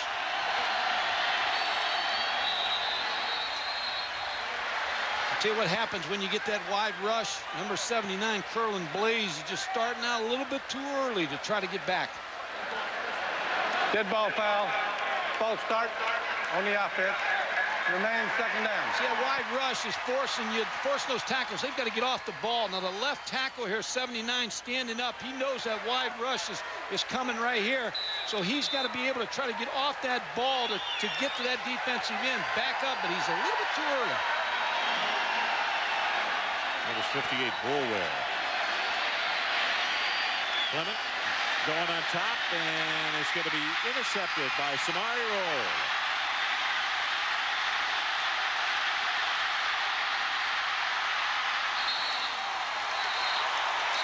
So that's the end of the first half with the score. Florida State 24, Miami 7. And now let's join Mike Tirico for the GMAC halftime report. Pruitt will kick it off. Also, Dee Feaster is back with Preston. He's going to let this one go. It will go out of bounds.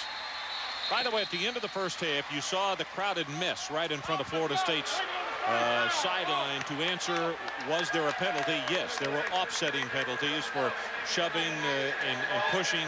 It also taught going back between the two teams, so it was offsetting. And that's the reason we're starting with no penalties in this third quarter.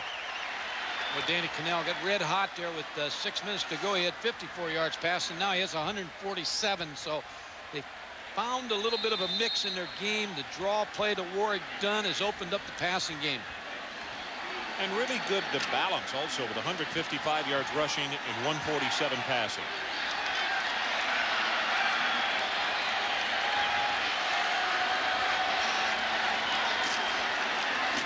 Dunn bounces it outside. 5, 10, 15, 20. He's off to the races. Can they catch him? One man. Yes, Tremaine Mack planted. Will push him out of bounds at the 22-yard line. It's a run of 43 yards. When you see a back take the ball into the short side of the field like that and get that big a play, you've got to find a wide receiver that blocks. Wayne Messam, 89, is going to be outside here, blocking on Earl Little. You're going to see him just turn Earl Little to the outside. There's the block by 89. That opened it up wide for Warwick Dunn. Hubert Williams straight ahead, breaks tackle after tackle, and he will have it all the way to the 11. Mike, the other thing, it looked as though it was, well, go ahead with the run chart. Well, I think the successful thing for them, for Florida State's been the draw play inside until that last play where Warwick Dunn was able to get outside. It also looked as though that corner had come up to bump, and when you start doing that, you turn your back on the play, which allowed Dunn to get a head of steam down the field. And the track meet's about ready to begin here if they don't stop him or get the ball turned over here. Clarence Hubert Williams takes it into left tackle for no gain. Mike Adamle, let's check back with you. You know, everybody knows that Warwick Dunn is fast, speed, not a problem for him. The thing that really makes him tough is the fact that he's only 5'9" and he runs low to the ground. Mike, it kind of reminds me of those old Kansas City Chief days that Hank Stram had with Mike Garrett and Warren McVay. He's obscured by their offensive linemen. By the time the defense sees him, he's gone. And he doesn't seem like he's running, but he's making a lot of yards. Shane just to get away from the linebacker. Earl Little, the corner, comes over to make the tackle on him. And that's 8 tackles we have unofficially for Little. One of the interesting things about Warwick Dunn, he's a quarterback out of high school, and he was one of the 4 fastest time track athletes that Florida State was recruiting. But if Florida State recruited him, they really recruited him to play cornerback because they thought he was had such great speed as you see him outside here. But when he got here, he went to Bobby Bowden and he said, listen, I want to be a running back. And of course, Bobby Bowden has never regretted that decision. Well, you can hear the crowd reacting, looking for Hubert Williams. He's already scored 1 tonight, which gave him 9 on the year. But instead, he goes with the small back, and Lewis will make the tackle. They don't get it into the end zone, but it's only about a half yard away, if that much. You know you got a good football team when Hubert Williams can come in short yardage and usually carry the ball into the touchdowns. And Warwick Dunn does not mind that because he just wants to win. So it doesn't matter who scores the touchdown, but everybody in the stand is yelling Pooh Bear here tonight, so you probably figure it's going to be him. They'll probably give it to Warwick. It's done. Touchdown.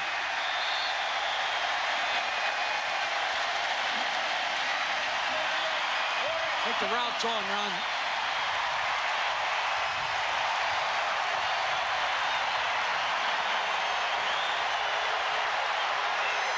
Florida State's offensive line has taken this game over here. Bentley with the extra point attempt, trying to make it a 31-7 ball game.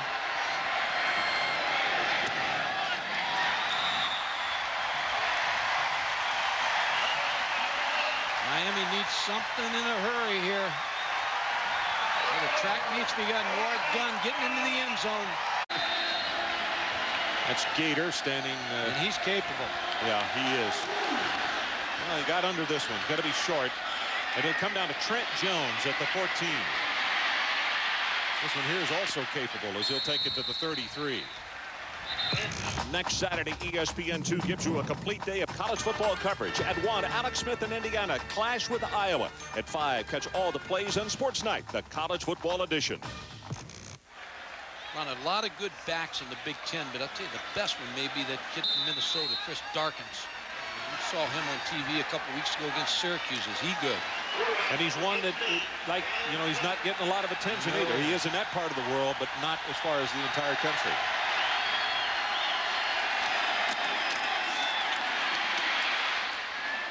Ferguson is going to take it up around the 40-yard line. Sean Hamlet from that safety spot will tackle him, but it's a gain of 6. Daniel Ferguson is so deep in the backfield. He might be 9 yards deep. His heels at 9 yards. So when they get the ball back to him, he has to run a long way to get to the line of scrimmage.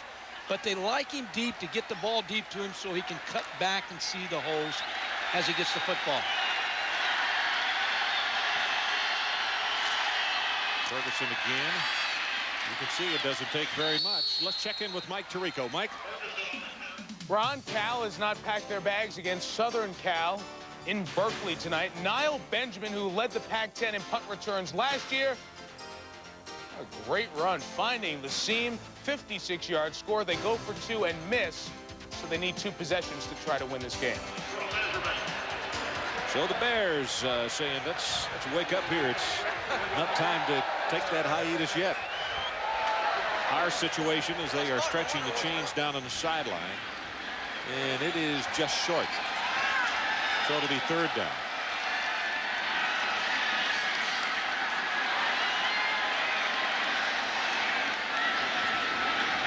Mercier right there. We talked about him in the first half, Mike.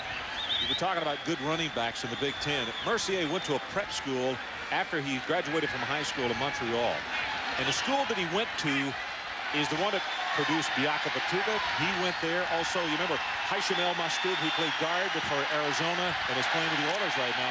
Same school, so that place has been a pipeline for good players. It's easy for you to say. But there's a lot of good players come out of Canada into the college ranks. College coaches always will go up there and find some good players. When I was at Arizona, we found a kid named Chris Schultz who played in the Canadian League for a long time. See those linebackers creeping up in the 3rd and short. It's Daphnis in motion, and more and more this is happening as Miami's getting a little frustrated with what's happening. Dead ball foul. Ball start on the offense.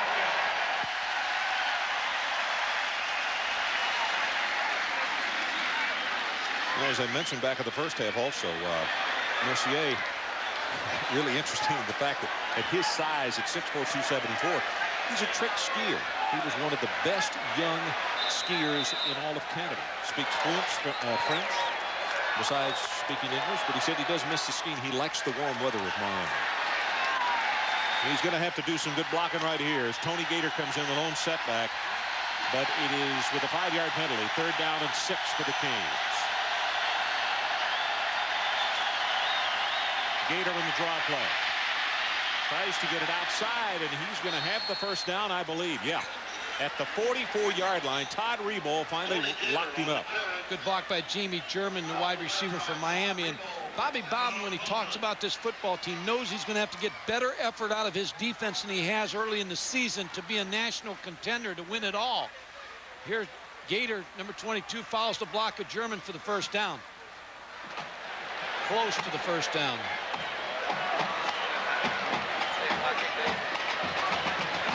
Mickey Andrews, defensive coordinator, is looking for something to rally his defense around. This kind of performance tonight could be that, where they grow in confidence. I asked him on Thursday in the practice field, so Mickey, you kind of pulling your hair out, aren't you? And he said, I didn't have much left to pull out, but yeah. It's been one of those things where, as we mentioned, they thought they were going to have 7 back, and then 2 went into the pros. As you look at the number of the ranking of the Florida State defense. Yeah, 76th in the country in rushing defense. That's not typical of Florida State's defensive teams, but I think they're getting a lot of good play out of their front 4 tonight, and they'll gain confidence in this game.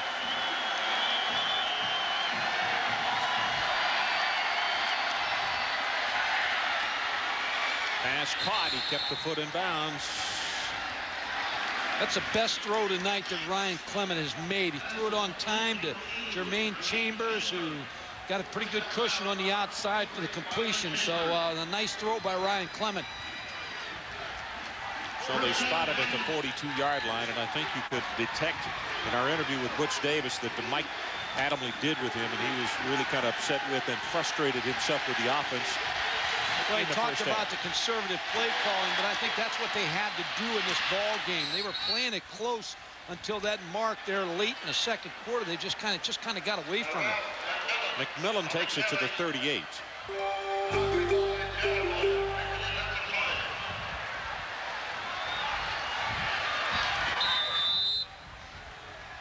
You can hear the wind in our microphones up here as it seems to be picking up a little bit. Looks like the southwest that it's blowing out of. Ferguson comes back into the backfield, replacing McMillan at tailback.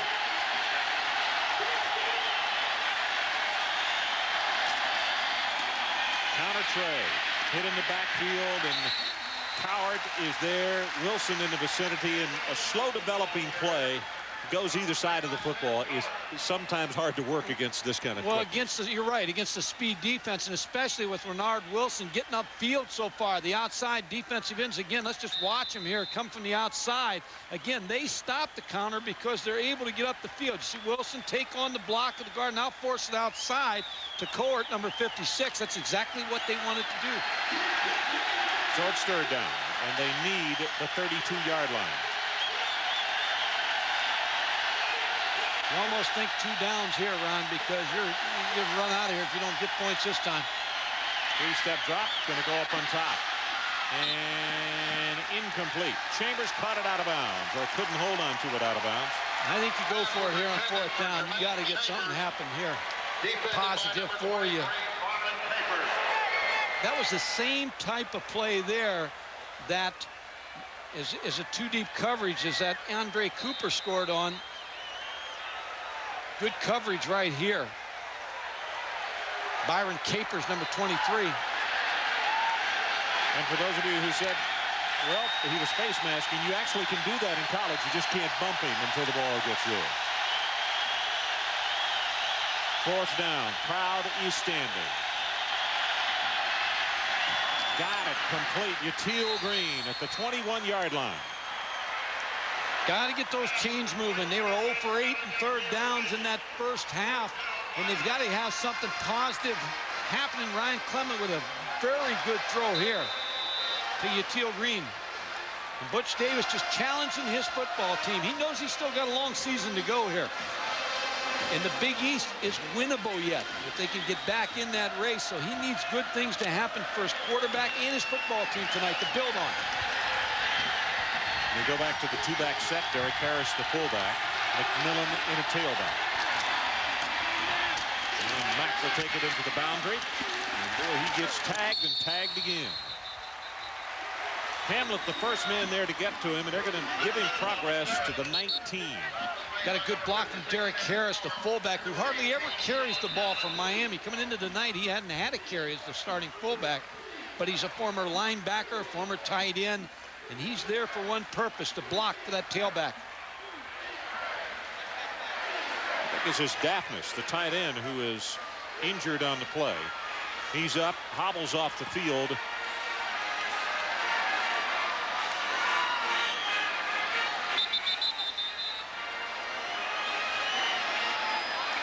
.9:04 to play, 3rd quarter. Florida State 31, Miami 7. Ryan Clement's grandmother said she wasn't going to watch the ball game tonight. I think she's kind of probably sneaking in watching this tonight, don't you think? I hope she is. Be real proud of Ryan Clement, but she said since the start, he's going to start against Florida State, I'm not going to watch the game. A little nervous. Sean Hamlet also was injured on the play for Florida State, and he had to come off on the near side. 2nd down, Kings.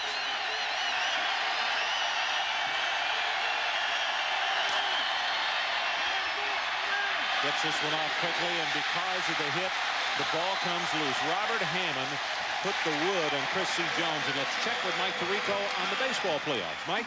Yes, Ron, the place that stole that tomahawk chop They were chopping a lot tonight. Fred McGriff, part of a 4-run bottom of the third for Atlanta, erasing a 3-run top of the third. Braves win the series. They open the LCS at Cincy on Tuesday. Okay, Michael. Ron Franklin along with Mike Gottfried and Mike Adamle from Tallahassee. Doak Campbell Stadium. 31-7 with 8:46 left to play third quarter. Butch Davis with his first trip in here as head coach against Florida State. Of course, he came up here when he was on the staff of Jimmy Johnson.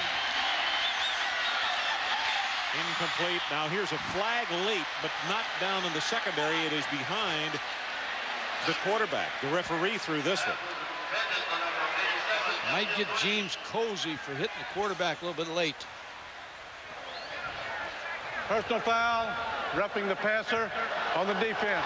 Half the distance to the goal, first down. Florida State came with a blitz on the outside, brought both outside corners. Cozy, number 20, there's the late hit on Ryan Clement.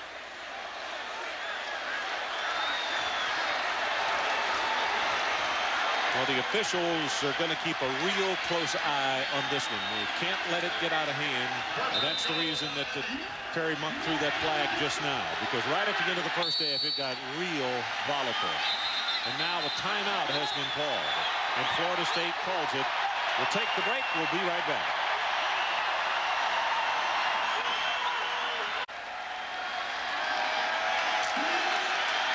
Right now, it's 31-7 Florida State. But the Hurricanes are driving. McMillan run it back into the boundary, gets by the first tackler, but will not get by Robert Hammond.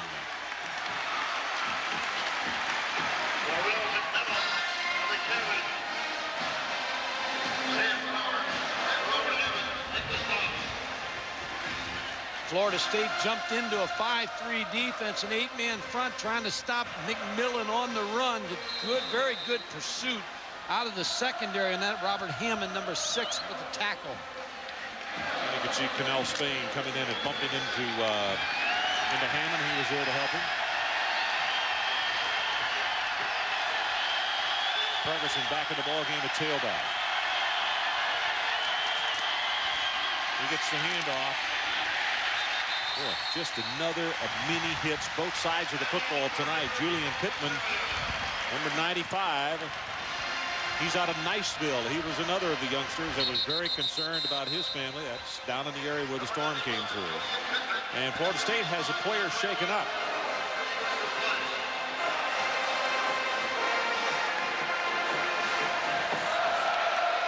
Well, here's the storyline in our game so far.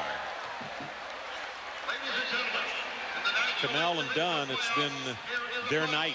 When you look at 367 yards, Cannell passing for 147, 2 touchdowns, and Dunn 16 rushes, 151 yards, 1 timeout, or 1 touchdown.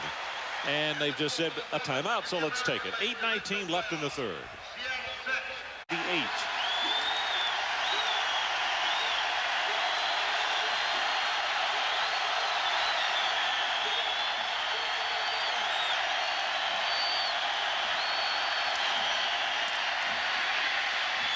Got it right over the middle, Jamie German, and he's going to be stopped inside the 4. You need touchdowns here, Ron. Keep up with this offense. So it's a 4th down and goal, and it looks as though the field goal unit is coming on. 21, Dane Pruitt.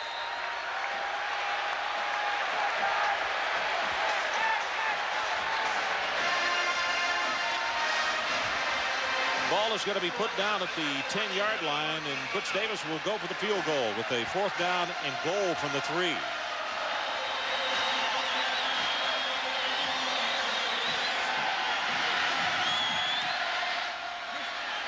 And he gets a good one. So we'll hold it right here with 7:12 to play in the third quarter, and it's now Florida State 31-10. That's a good drive by Miami, and especially for Ryan Clement, the quarterback.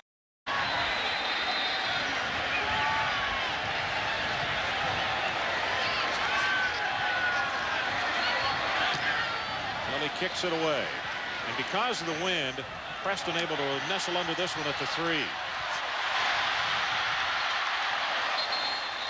Mike Adamle, let's check back with you. Well, there he is, Florida State's little big man, Warrick Dunn. He sets a school record tonight with his 5th straight 100-yard rushing game. He came in tied with Sammy Smith. This is how he did it. He bounces outside and then turns on the jets. But that's only one of the things that makes him a very special running back. He's also tough, too. Bobby Bowden probably doesn't like them to see this, but when it calls for it, the situation, he can bang it in as well. Warrick Dunn, I love this guy, 5'9", 178. Bobby doesn't want him to touch the ball any more than about 25 times. They're worried about him getting hurt, but he wants to. He loves it. Does it have any, I know you love him as a football player, but how tall are you, Mike, when you played? 5'9", 197. There it is. Right, you got it. Yeah, that's why I love Rock Preston. Oh, my. Mike Adamle, of course, an excellent running back from Northwestern.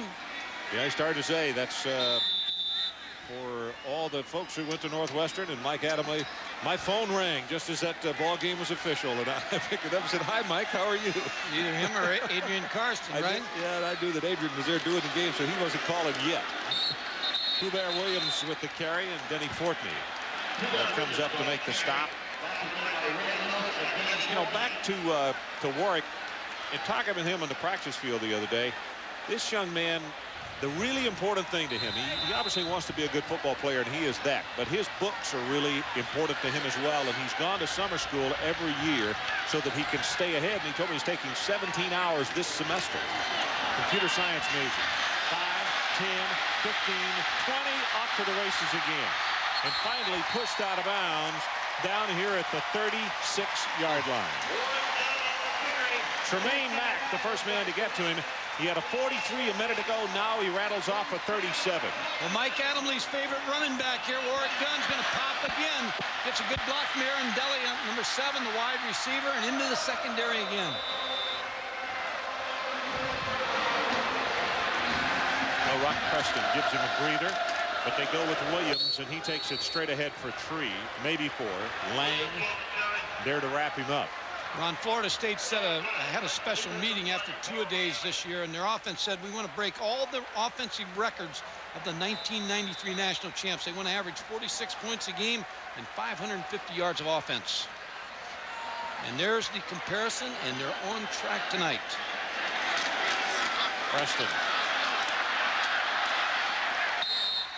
And Mike Tirico, let's check back with you. Well, Ron, Mr. Dunn's put up some impressive numbers, but he's got a way to go to catch Chris Darkins of Minnesota. Best rushing performance in college football today. 260 yards and 3 touchdowns. But Purdue is answering in this score fest. Rick Trefsker's touchdown run has the Boilermakers ahead of Minnesota by 7 in the 4th. Okay, Mike, thank you. That's the young man that Coach Godfrey was talking about. As Hubert takes it off the left side this time, and he gets down to the 19-yard line. Lewis was the man at the bottom of the stack, and when Williams at 280 plus carried the ball, it's not always the best place to be at the bottom of the pile when you stop him.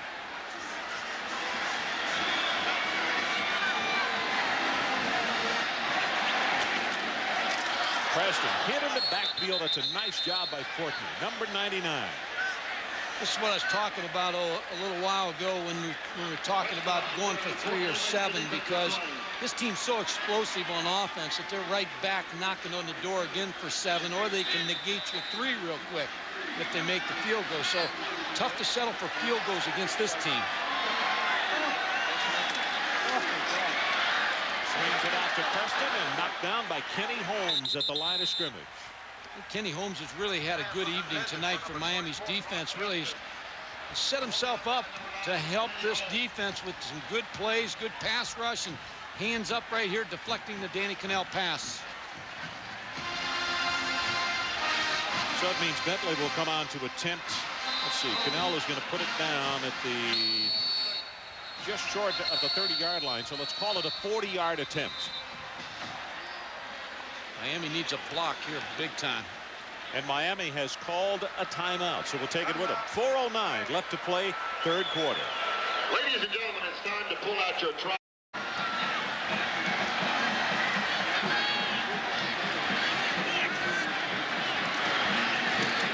Dick is is on its way, plenty of distance, and he is wide right. Time to time. And they were able to go out and recruit the best kicker supposedly coming out of high school football that year in Bentley. Just hasn't been consistent. Baptist in motion. Pass is complete. That's German. Jamie. Number 7, Jamie German. Stop is made by number 26. 1 of 3, the one that he hit, 34 yards. Half from Butch Davis for quarterback here in the second half. Much more confidence in what he's doing.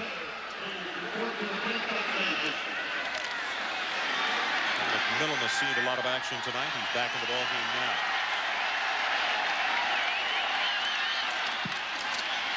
Gets the handoff and takes it straight ahead. His body's still come crashing in, and let's check back with Mike Tirico. Mike? Well, Ron, you guys just whetted our appetite for Tennessee, Alabama next week. Bama won by 16 today. Tennessee by 18. Peyton Manning, 35 of 46, 384 yards. His touchdown pass to Joey Kent, 1 of his 4 against Arkansas. Peyton Manning may be the best young quarterback at dissecting defenses. I mean, he really is smart, and he works hard at it. He understands game tapes and everything. He is knowledgeable when he goes line of scrimmage. Quick study. Pressure as the ball has gotten away, but nobody's close, and the reason is because Capers was just tackling Teal Green.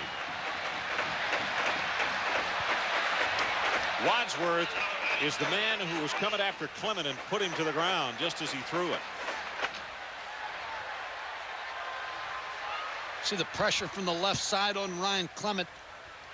Stands right in there. Andre Wadsworth and the pressure. Here's Teal Green, number 87, working against Capers. A lot of contact both ways there, Ron, but of course it's going to go against Florida State.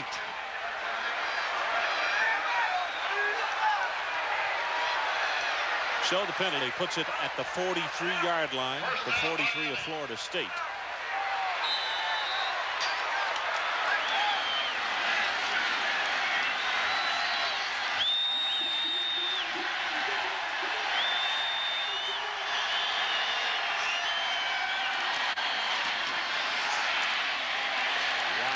Hit at the line of scrimmage. There was just no place to go. Coward is the man at the bottom of the pile. McMillan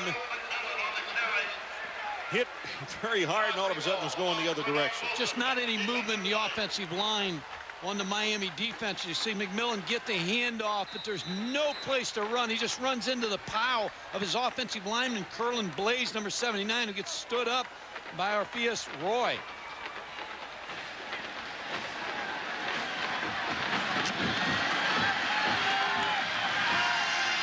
About to go under 2 minutes in our third quarter.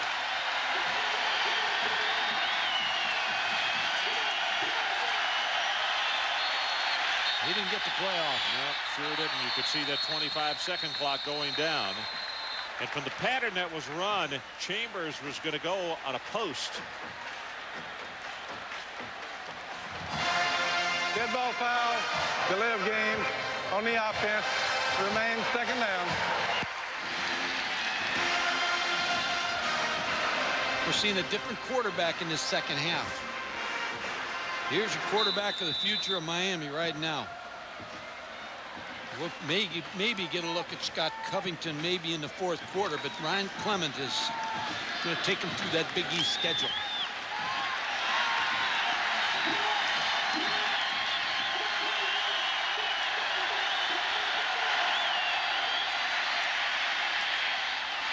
German gets by one tackler, and he'll take it within 2 yards of the first down at the 35 as Shevin Smith is there to put the stop on him. We were talking with Chuck Amato the other day. One of the defensive coaches here at Florida State is Jamie German's coming across the middle, makes the catch, and then runs close to the first down. But he was talking about a gathering that they had down in West Palm Beach, Florida. They had coaches talk, 3 coaches talked, and all of a sudden Miami, Ryan Clement stood up, 19-year-old. He said he gave a real good speech for 15 minutes, and he knew then with that confidence that he was going to be a pretty good quarterback for Miami. Third down and 2. Ball is fumbled, Florida State has fallen on the football. Is it a no play or not? Coward is on the ball.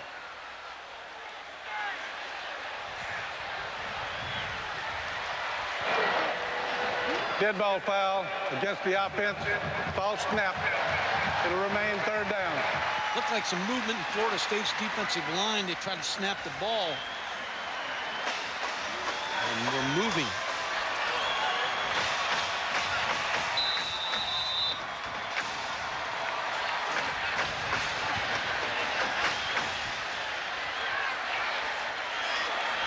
So clock runs. We are under 1 minute to play, 3rd quarter. Florida State came out and got quick points in the 3rd quarter. Now Miami trying to answer again after kicking the field goal.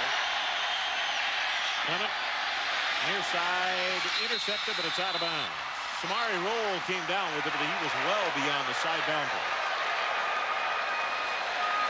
Good coverage by Samari Roll. He was in great shape there against Omar Roll, number 9. So Roll going against Roll. It's but they're not related. See if well, anyway, if one of these clubs had recruited a guy named Tide, then you'd have Roll Tide Roll. Trying to get in that promotion of the game next week. That's exactly right. That's what you'll see next week. Florida State sneaking up on the blitz. Clement got to be hit, and he is sacked back at the 48-yard line. Wilson.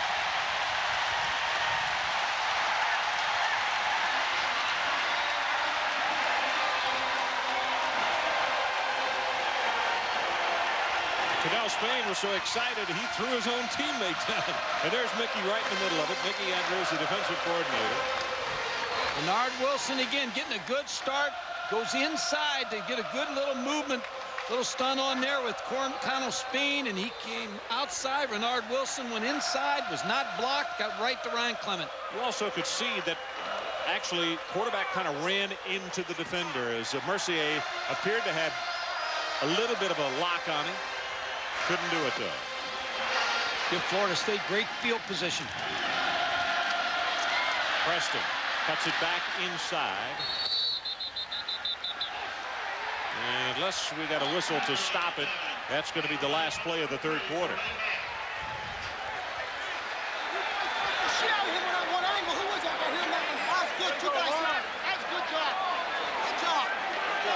Every time they run the football.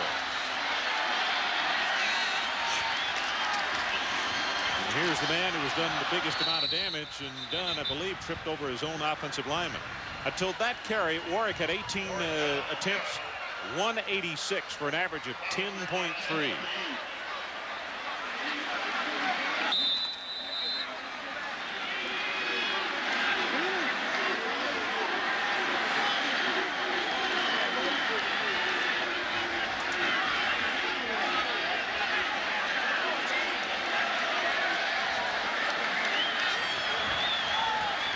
Come out of the shotgun. We're going to center, and it's Dunn, and he's going to throw the ball, and the ball comes off his hand. And I'll tell you, if Jesus Hernandez didn't knock it away, that might have been picked off by Miami. Jesus Hernandez looked like was the intended receiver on this play. It just slipped out of Warwick Dunn's hands. Well, you can't use rosin anymore. He doesn't have gloves on, does he? Here's the pitch, and Warwick Dunn did a nice job. He didn't show it, looked like run all the way, and then all of a sudden he raises up to throw, and the ball just slips right out of his hands like a shot put. Oh, my.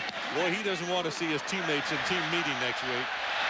Let's just blast this one all the way to the end zone line for a touchback. That is a 49-yard punt. Mike Adamle, let's check in with you. You know, Ron and Mike, possible sanctions by the NCAA still hang over the Miami and Florida State football programs. Both schools are unsure as to when they'll go before the NCAA's Committee on Infractions. I talked to Florida State Athletic Director Dave Hart tonight about it. You know, it's left both coaches in limbo. Bobby Bowden and Butch Davis are ready to accept whatever the NCAA deals out, but they'd like to make them, or like the NCAA, have them make a decision soon, because the biggest problem they're facing right now is recruiting. Yeah, Mike, in fact, there are 200 recruits here tonight. The most Florida State's ever had in a ball game before. Ferguson breaks it off the left side, and he'll take it all the way to the 30-yard line. Well, we've talked about the problems with the NCAA. They just take too long. I mean, it's one organization, but they ought to have different locations and let people make decisions on these things a little bit quicker, because it does affect recruiting. It does, people use it against you.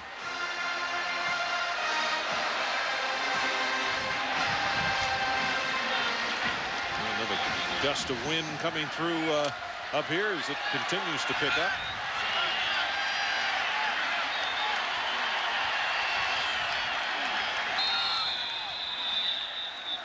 And now a timeout is going to be called and taken by Miami, so we'll take it with it.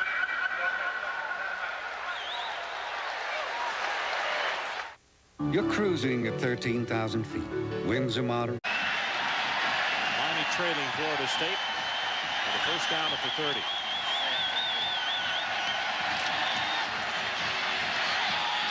Clements pass, picked off, Colsey.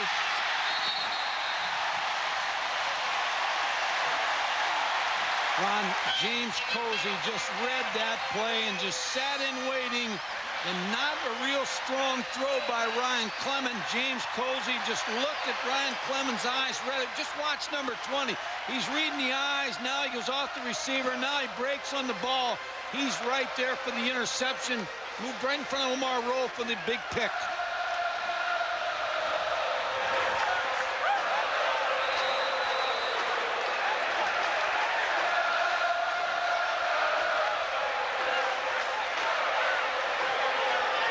A good effort by the Florida State defense tonight. They've held Miami to 64 yards rushing, and that was, I think, the key for Miami. They had to run the football successfully. Well, they also have held the Miami defense out of the end zone. The touchdown was a special teams touchdown.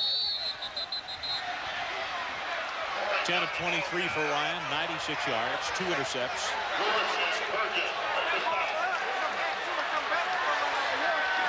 And you could tell by the eyes of the defender that he stared at him long and hard, too long. He knew that play was coming. James Colsey broke on that football.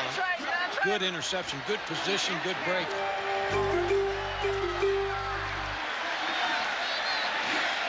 This may be the last series for Danny Cannell. We may see Thad Busby, who's a very impressive young quarterback. Cannell up on top for the end zone. Riley, what a catch for the touchdown.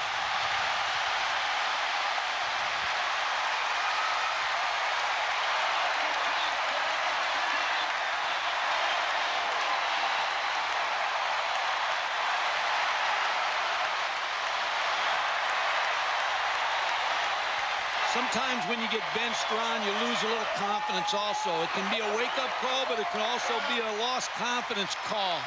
And Carlos Jones was behind Philip Riley, and I don't know if he ever saw the football, because he sure didn't break up on it. Bentley gets the extra point, and we'll take a timeout with our new score. Florida State 38 and Miami 10. Really relatively young as far as quarterbacking goes. Mike Phipps was his high school coach, former Browns quarterback. It's going to be Magic Benton with the return for Miami. And Mike Tirico, let's check back with you. This whack-like shootout, this McDonald's breakaway, has ended in Minnesota. Chris Darkins, 294 yards on the night and 3 touchdowns. After he scored, and that was on another play, not the one we saw, Minnesota goes for 2 and makes it, so they're up 1. But Brad Bobich couldn't kick the game-winning field goal for Purdue. Minnesota 1-0 in the Big Ten to beat Purdue by 1. 294 yards. Mike Lombardi, who's the personnel director of the Browns, talked to me about Chris Darkins way in the summer. He said, look out for that running back. Well, Covington has come in at quarterback. And right off the bat, we got a Dead ball foul. False start. Ball start, so we're dealing with a different cadence. New quarterback, and he's graded with a 5-yarder right off the bat. Now, I like Scott Covington. What I watched of him in practice at Miami before the season started. Now, he missed all spring practice with surgery. Larry Coker, the quarterback coach, said had he gotten the opportunity that Ryan Clement got, he would have done the same good job at Virginia Tech. Ferguson to the left side. Oh, pretty good collision there. You could hear the pop. Vernon Crawford, 47, comes up to fill the hole. Scott Covington has a strong arm. Very highly recruited player out of Laguna, California. Gets his chance with 12 minutes on the clock. He's even a little bit taller than Ryan Clement. Ryan is 6'2", and Scott is listed as 6'3". Both with good size, around 200 pounds.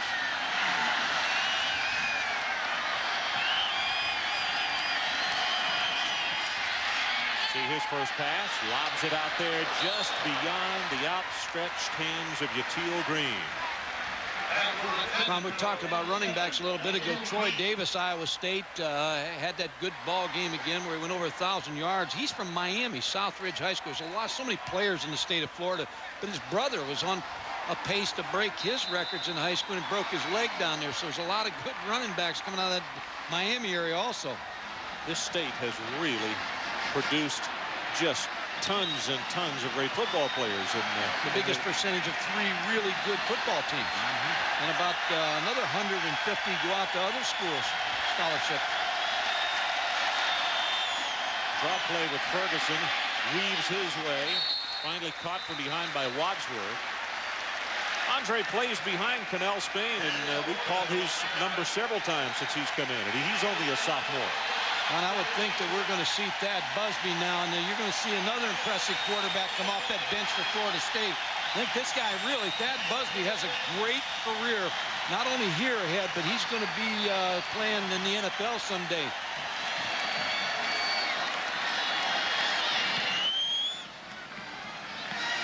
Chrissy's kick, fair catch is called for and is made at the 40. Well, the 1995 college basketball season tips off next Saturday with Midnight Madness. ESPN comes to you live from Maryland, Virginia, and Michigan. And what about ESPN2? Well, the Deuce will be in Kansas, Minnesota, and Mississippi State 1 week from tonight. Midnight Madness.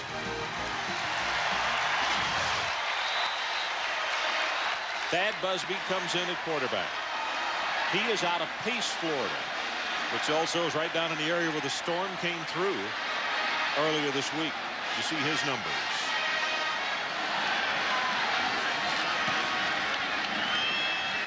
Play action, puts it on his hip, and it is caught.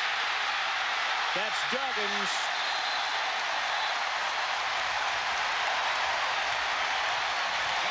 .42 yards. Welcome to the game, Thad. It's a good start for Thad Busby. He's an impressive quarterback, and I don't know how they keep getting quarterbacks here. They just keep coming to school here, even though there's some great ones on campus. Against Earl Little, number 4, Thad Busby with a good throw to Ron Duggins.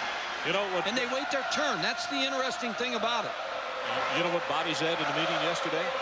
He's going after another one this year because of the fact he thinks they're down 1 or 2. They need a couple of more quarterbacks. Yeah, they can put them on each other's back. I mean, they've got so many good quarterbacks. You got Kendra on the sideline, who was a highly recruited player out of Pennsylvania. Everybody thought he was going to go to Penn State.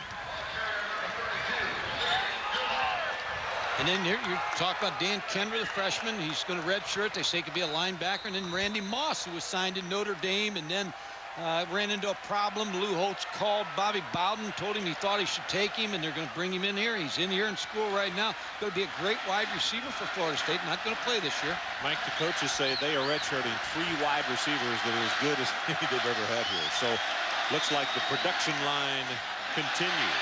Busby caught from behind. It's Kenny Holmes. He will sack him back at the 21-yard line. That's the kind of front play that you expect out of Miami. With Kenny Holmes making the sack on Thad Busby. He really didn't buy the fake at all. Stayed right with the quarterback to sack him. Kamari Charlton coming out of the lineup. Loss of 6 on the play. Clock running. We're now under 10 left in the ball game. Florida State 38-10. And you can see Kevin Long, 51, a sophomore out of Summerville, South Carolina, has come in replacing Shiver at center.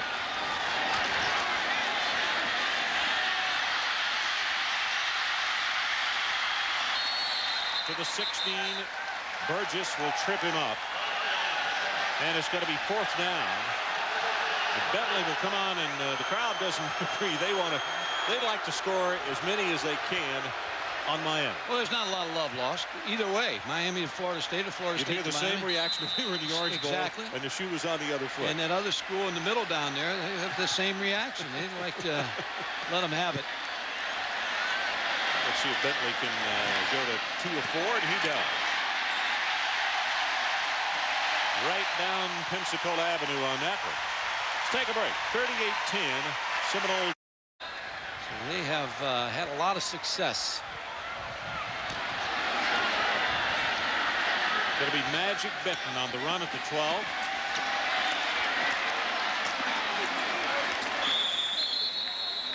You hope he becomes a player with that name, Magic Benton. That's a great name. If he doesn't run a little lower on the kickoff, though, he's not going to be a player. He's going to disappear, huh? He's going to disappear. It's been the knees in the back a little bit more. It'll be interesting how Miami reacts from this loss, because they still, as I said before, they still have the chance, now that they're in the league, the Big East, they still can play for a league title. So I think that's the thing Butch Davis will want to come out of this game, find out the recipe that he needs to take into the Big East the rest of the way to try to win that league again.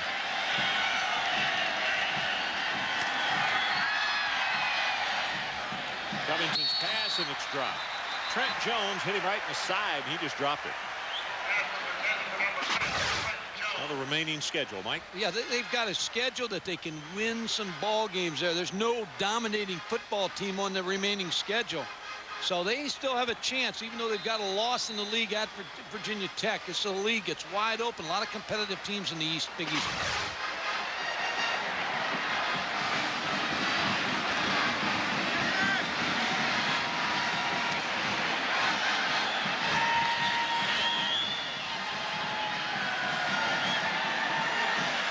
Joseph in motion. Covington gets by the first pressure, will not get by Boulware.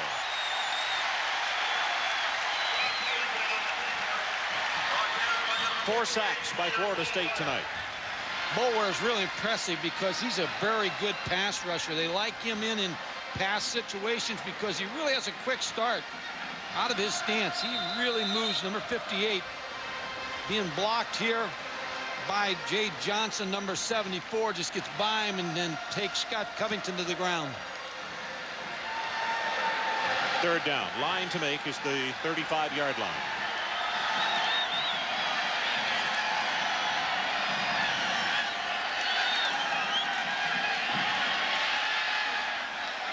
Jones gets this one, and then he's going to be tackled by Sam Cowell. Sam leads the team in tackles, and you can see his agility, the quickest of the linebackers, and he's there to snuff out that swing pass. Well, coming up, the Residents Inn scoreboard, the Colorado upset, Northwestern wins, and Eddie gets number 400. That and more.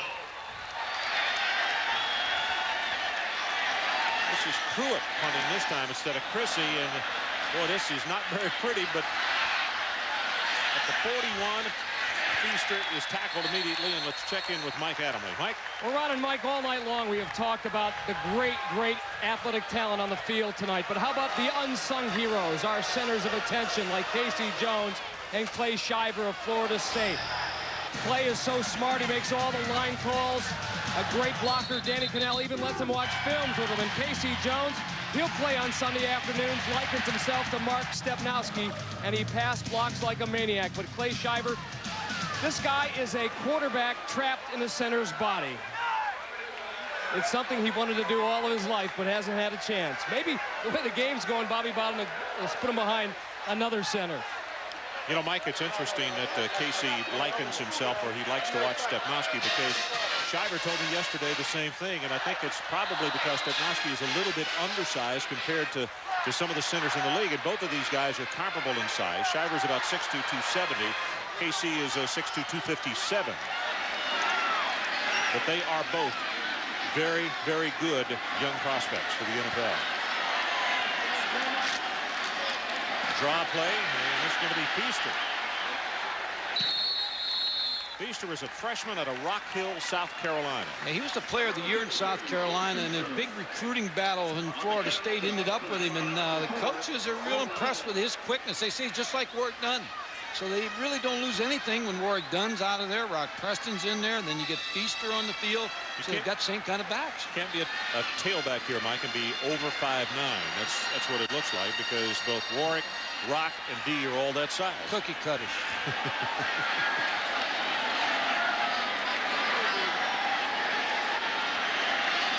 Thad Busby rolls out, throws to Feaster. See what he can do in the open field. Well, he does look a lot like Dunn or Preston, doesn't he? Warwick Dunn, he's passing his approval on the young Feaster.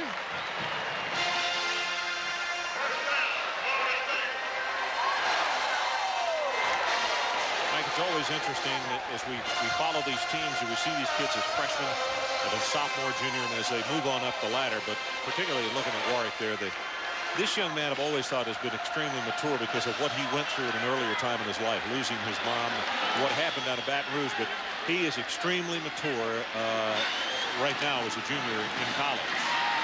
This running play goes straight ahead to the 33. Kenny Holmes is down at the bottom of the pile. When you talk about the running back situation, Chuck Amato was telling us a story the other day about Bobby Bowden and Danielle Ferguson's home and recruiting him. And he said, you know, all of a sudden, Chuck Amato said, almost fell off the couch. He said, son, you know, we got a lot of good running backs there. Why do you want to come there? And Chuck Amato said, why'd you say that? After he said, I want to be honest with him. He said, we do have some good running backs there. So Danielle opted to go to, first of all, committed to Notre Dame and then decided on Miami. Yeah, Chuck said they walked out and got in the car, and he said, Coach, why did you say that? Dead ball foul. False start on the offense. 5-yard penalty. Remains second down. And I'll tell you, Florida State, we talk about the running backs, but they got a lot of great receivers on this field, too. Starting with number 1, Andre Cooper. Big play offense, big play, going up for the football, the passes that they can jump for. Here's Philip Riley making the catch. Abdullah, the freshman out of Davie, Florida, carries on that play, and it's Vinnie Portman. You look at those throws, Ron, and we talked about R.C. Owens when I was a kid. They used to talk about the alley-oop pass, and R.C. Owens probably maybe watching this game tonight. He'd admire these guys because the ball really is put up for grabs, and when you throw it up, and Andre Cooper in that 6'2" frame, and Wayne Messam made a catch tonight, that 6'4" frame, they are able to make the quarterback look pretty good.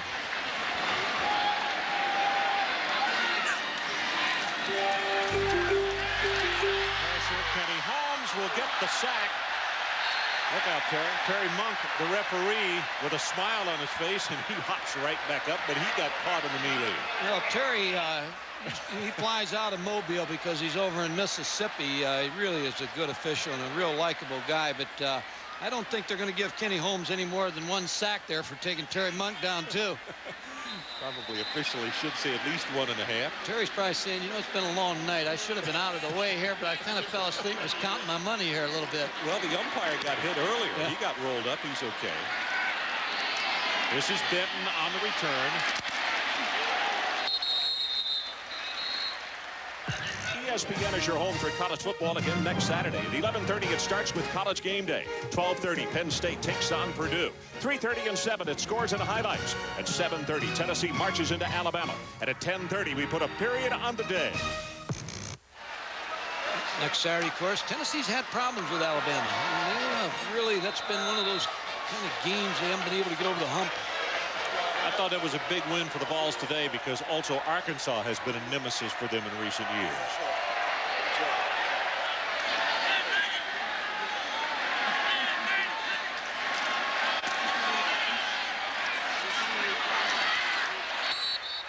German, and he stopped at the 27.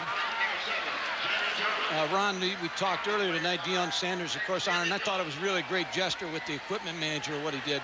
Showed me a little class in Deion Sanders tonight, but I'm a little disappointed. I thought maybe Lee Corso's jersey would have been retired here. You know, that little quarterback, highly recruited, And there he is, interception leaders. And he's tied with, the only thing, he might be tied with interceptions, but not money. Because Deion got a lot more money than Lee Corso. Ball is incomplete as it hits right in the hands of Chris C. Jones and popped out, and then the collision came. You agree as you see Lee there? He may have as much money as Deion. What do you think? Dressing like he's got a lot of money. He may have more. And he's keeping it, too. No, he doesn't know enough Jones like Deion does. Or the right Jones, anyway. 2:57 left in our ball game. 41-10, Florida State. Covington continues to go at quarterback. Swings it out to McMillan. Gets by one tackler, and then we'll go out of bounds. And Mike Tirico, let's check back with you. All right, Ron, as you guys look ahead to Tennessee, Alabama next week, Brian Bergdorf hits Ed Schism today with his touchdown. Crimson Tide lead 10-0 at that point, go on to a 27-11 win over North Carolina State. 17 of 25. The offense needed that at Alabama because last week in the big outburst in the 31 points, still there was the defense and special teams. Yeah, but you like that, though. If your defense is going to give you those points, I read a quote by Gene Stallings where he said, hey, our defense was playing so well, there was no sense in really opening it up. Hard to take the defense off the field to keep them running it up. They've always played great defense at Alabama. Yep, they do. Covington with his pass has it complete at the 48. Mike, I see what you mean. This youngster really has a nice motion. He really throws well. I'm telling you, I'm impressed with Scott Covington because he's got a good eyes. He's good vision. He's got a good release. He's a strong arm.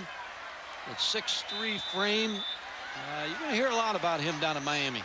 Coming up next, Residence Inn College Football Scoreboard. The Alabama defense will get a challenge with Peyton Manning because they're going to see a different Peyton Manning than they saw a year ago.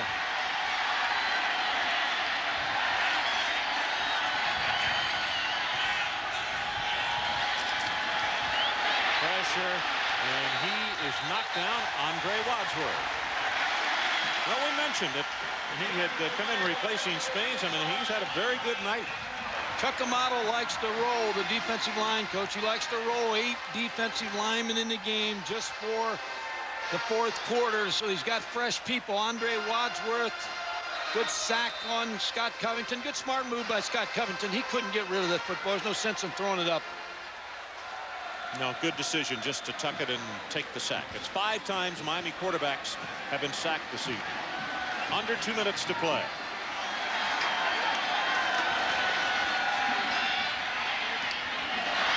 Tipped and incomplete. And now it's time for tonight's Visa Players of the Game. As a flag goes down.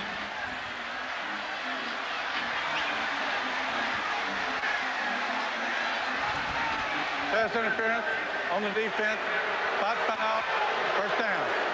Well, the Visa Player of the Game from the Miami Hurricanes. Kenny Holmes, 7 tackles, 2 sacks, and 2 breakups. And from Florida State, Warwick Dunn. As part of their continuing effort to further the development of amateur athletics, Visa proud to donate $1,000 to each of these universities and $1,000 to the U.S. Olympic team on behalf of these athletes. Dunn, 20 carries, 185 yards. Really good pressure by Florida State tonight in their front 4. They've really been able to get to the quarterback tonight, sack-wise and pressure-wise.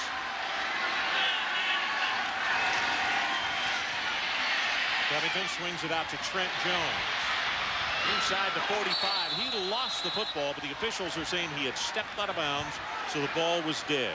Another good decision by Scott Covington. Talked about the front 4 tonight being the key to the ball game. I think both front 4s really had a pretty good evening, but Florida State, when you take those 5 sacks and 2 pressures out of that front 4, especially Renard Wilson and Andre Wadsworth, Peter Boulware, they really got some play and pressure on the quarterback. Mickey Andrews has to be happy with that tonight. He doesn't look happy, but he probably deep down inside, he's a happy man. Not going to show it, though. Well, this was a good test, and a lot of people passed it well. Covington's pass complete. Magic Benton breaks away, and he will score the touchdown.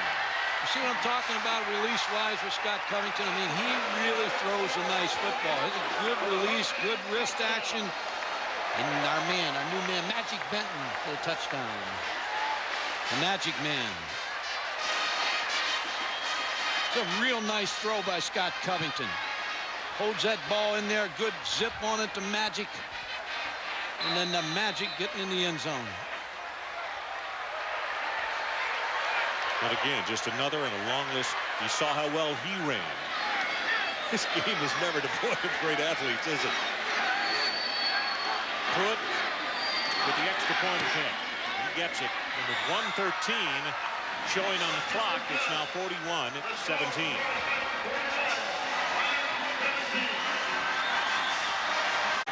Carries, 137 yards, and 2 touchdowns for him. Some of the other top performances today. Bobby Hoyne, Ohio State, 24 of 35, 354 yards and 3 touchdowns. But Terry Glenn, the wide receiver from Ohio State, 9 catches, 175 yards and 2 touchdowns.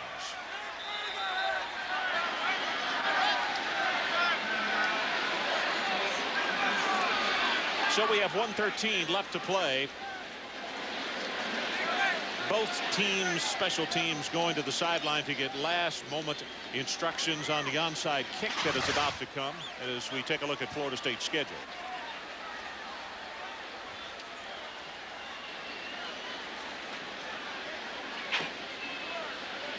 Wake Forest, then Georgia Tech. Then on the 2nd, they have Virginia. That one on Thursday night that you'll see on ESPN. They've got back-to-back games there with Virginia, North Carolina. It's going to be a real big test. And, of course, that November 25th game down the road will be a match of some pretty good offenses. So let's take a break. 1:13 left in the ball game. We'll be right back. Kicker over to the other side, leaving only 3 on one side.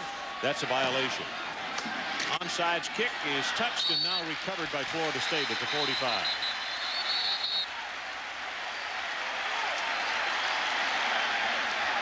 E.G. Green, part of the Good Hands team. Number 19, sophomore out of Fort Walton Beach, gets the recovery.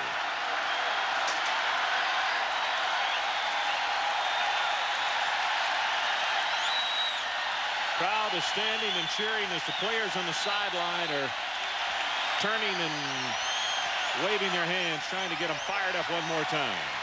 Thad Busby back in at quarterback.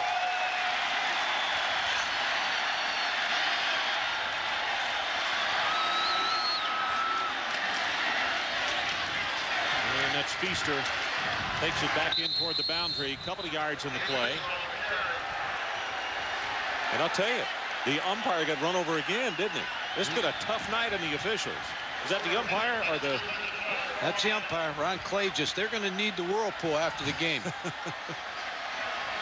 At their age, they do not come back as fast as these players. You speak from experience, I know. Well, some of the Hurricanes on the sideline, and as we mentioned, this is an extremely tough pill to swallow. Never like to lose to the Seminoles, just as the Seminoles never like to lose to the Canes, but particularly by this margin. Feaster straight ahead, and that could be the last play of our ball game as Derek Ham comes up to make the tackle. Bobby Bowden looks up at the scoreboard. Teams are beginning to head on the field, and this one will go in the books as a solid win for the Seminoles of Florida State. That's the end of our ball game with the final score. Florida State 41, Miami 17. For Mike Gottfried and Mike Adamle, this is Ron Franklin saying so long from Tallahassee. The Residence Inn College Football Scoreboard is next. Let's join Mike Tirico. Mike.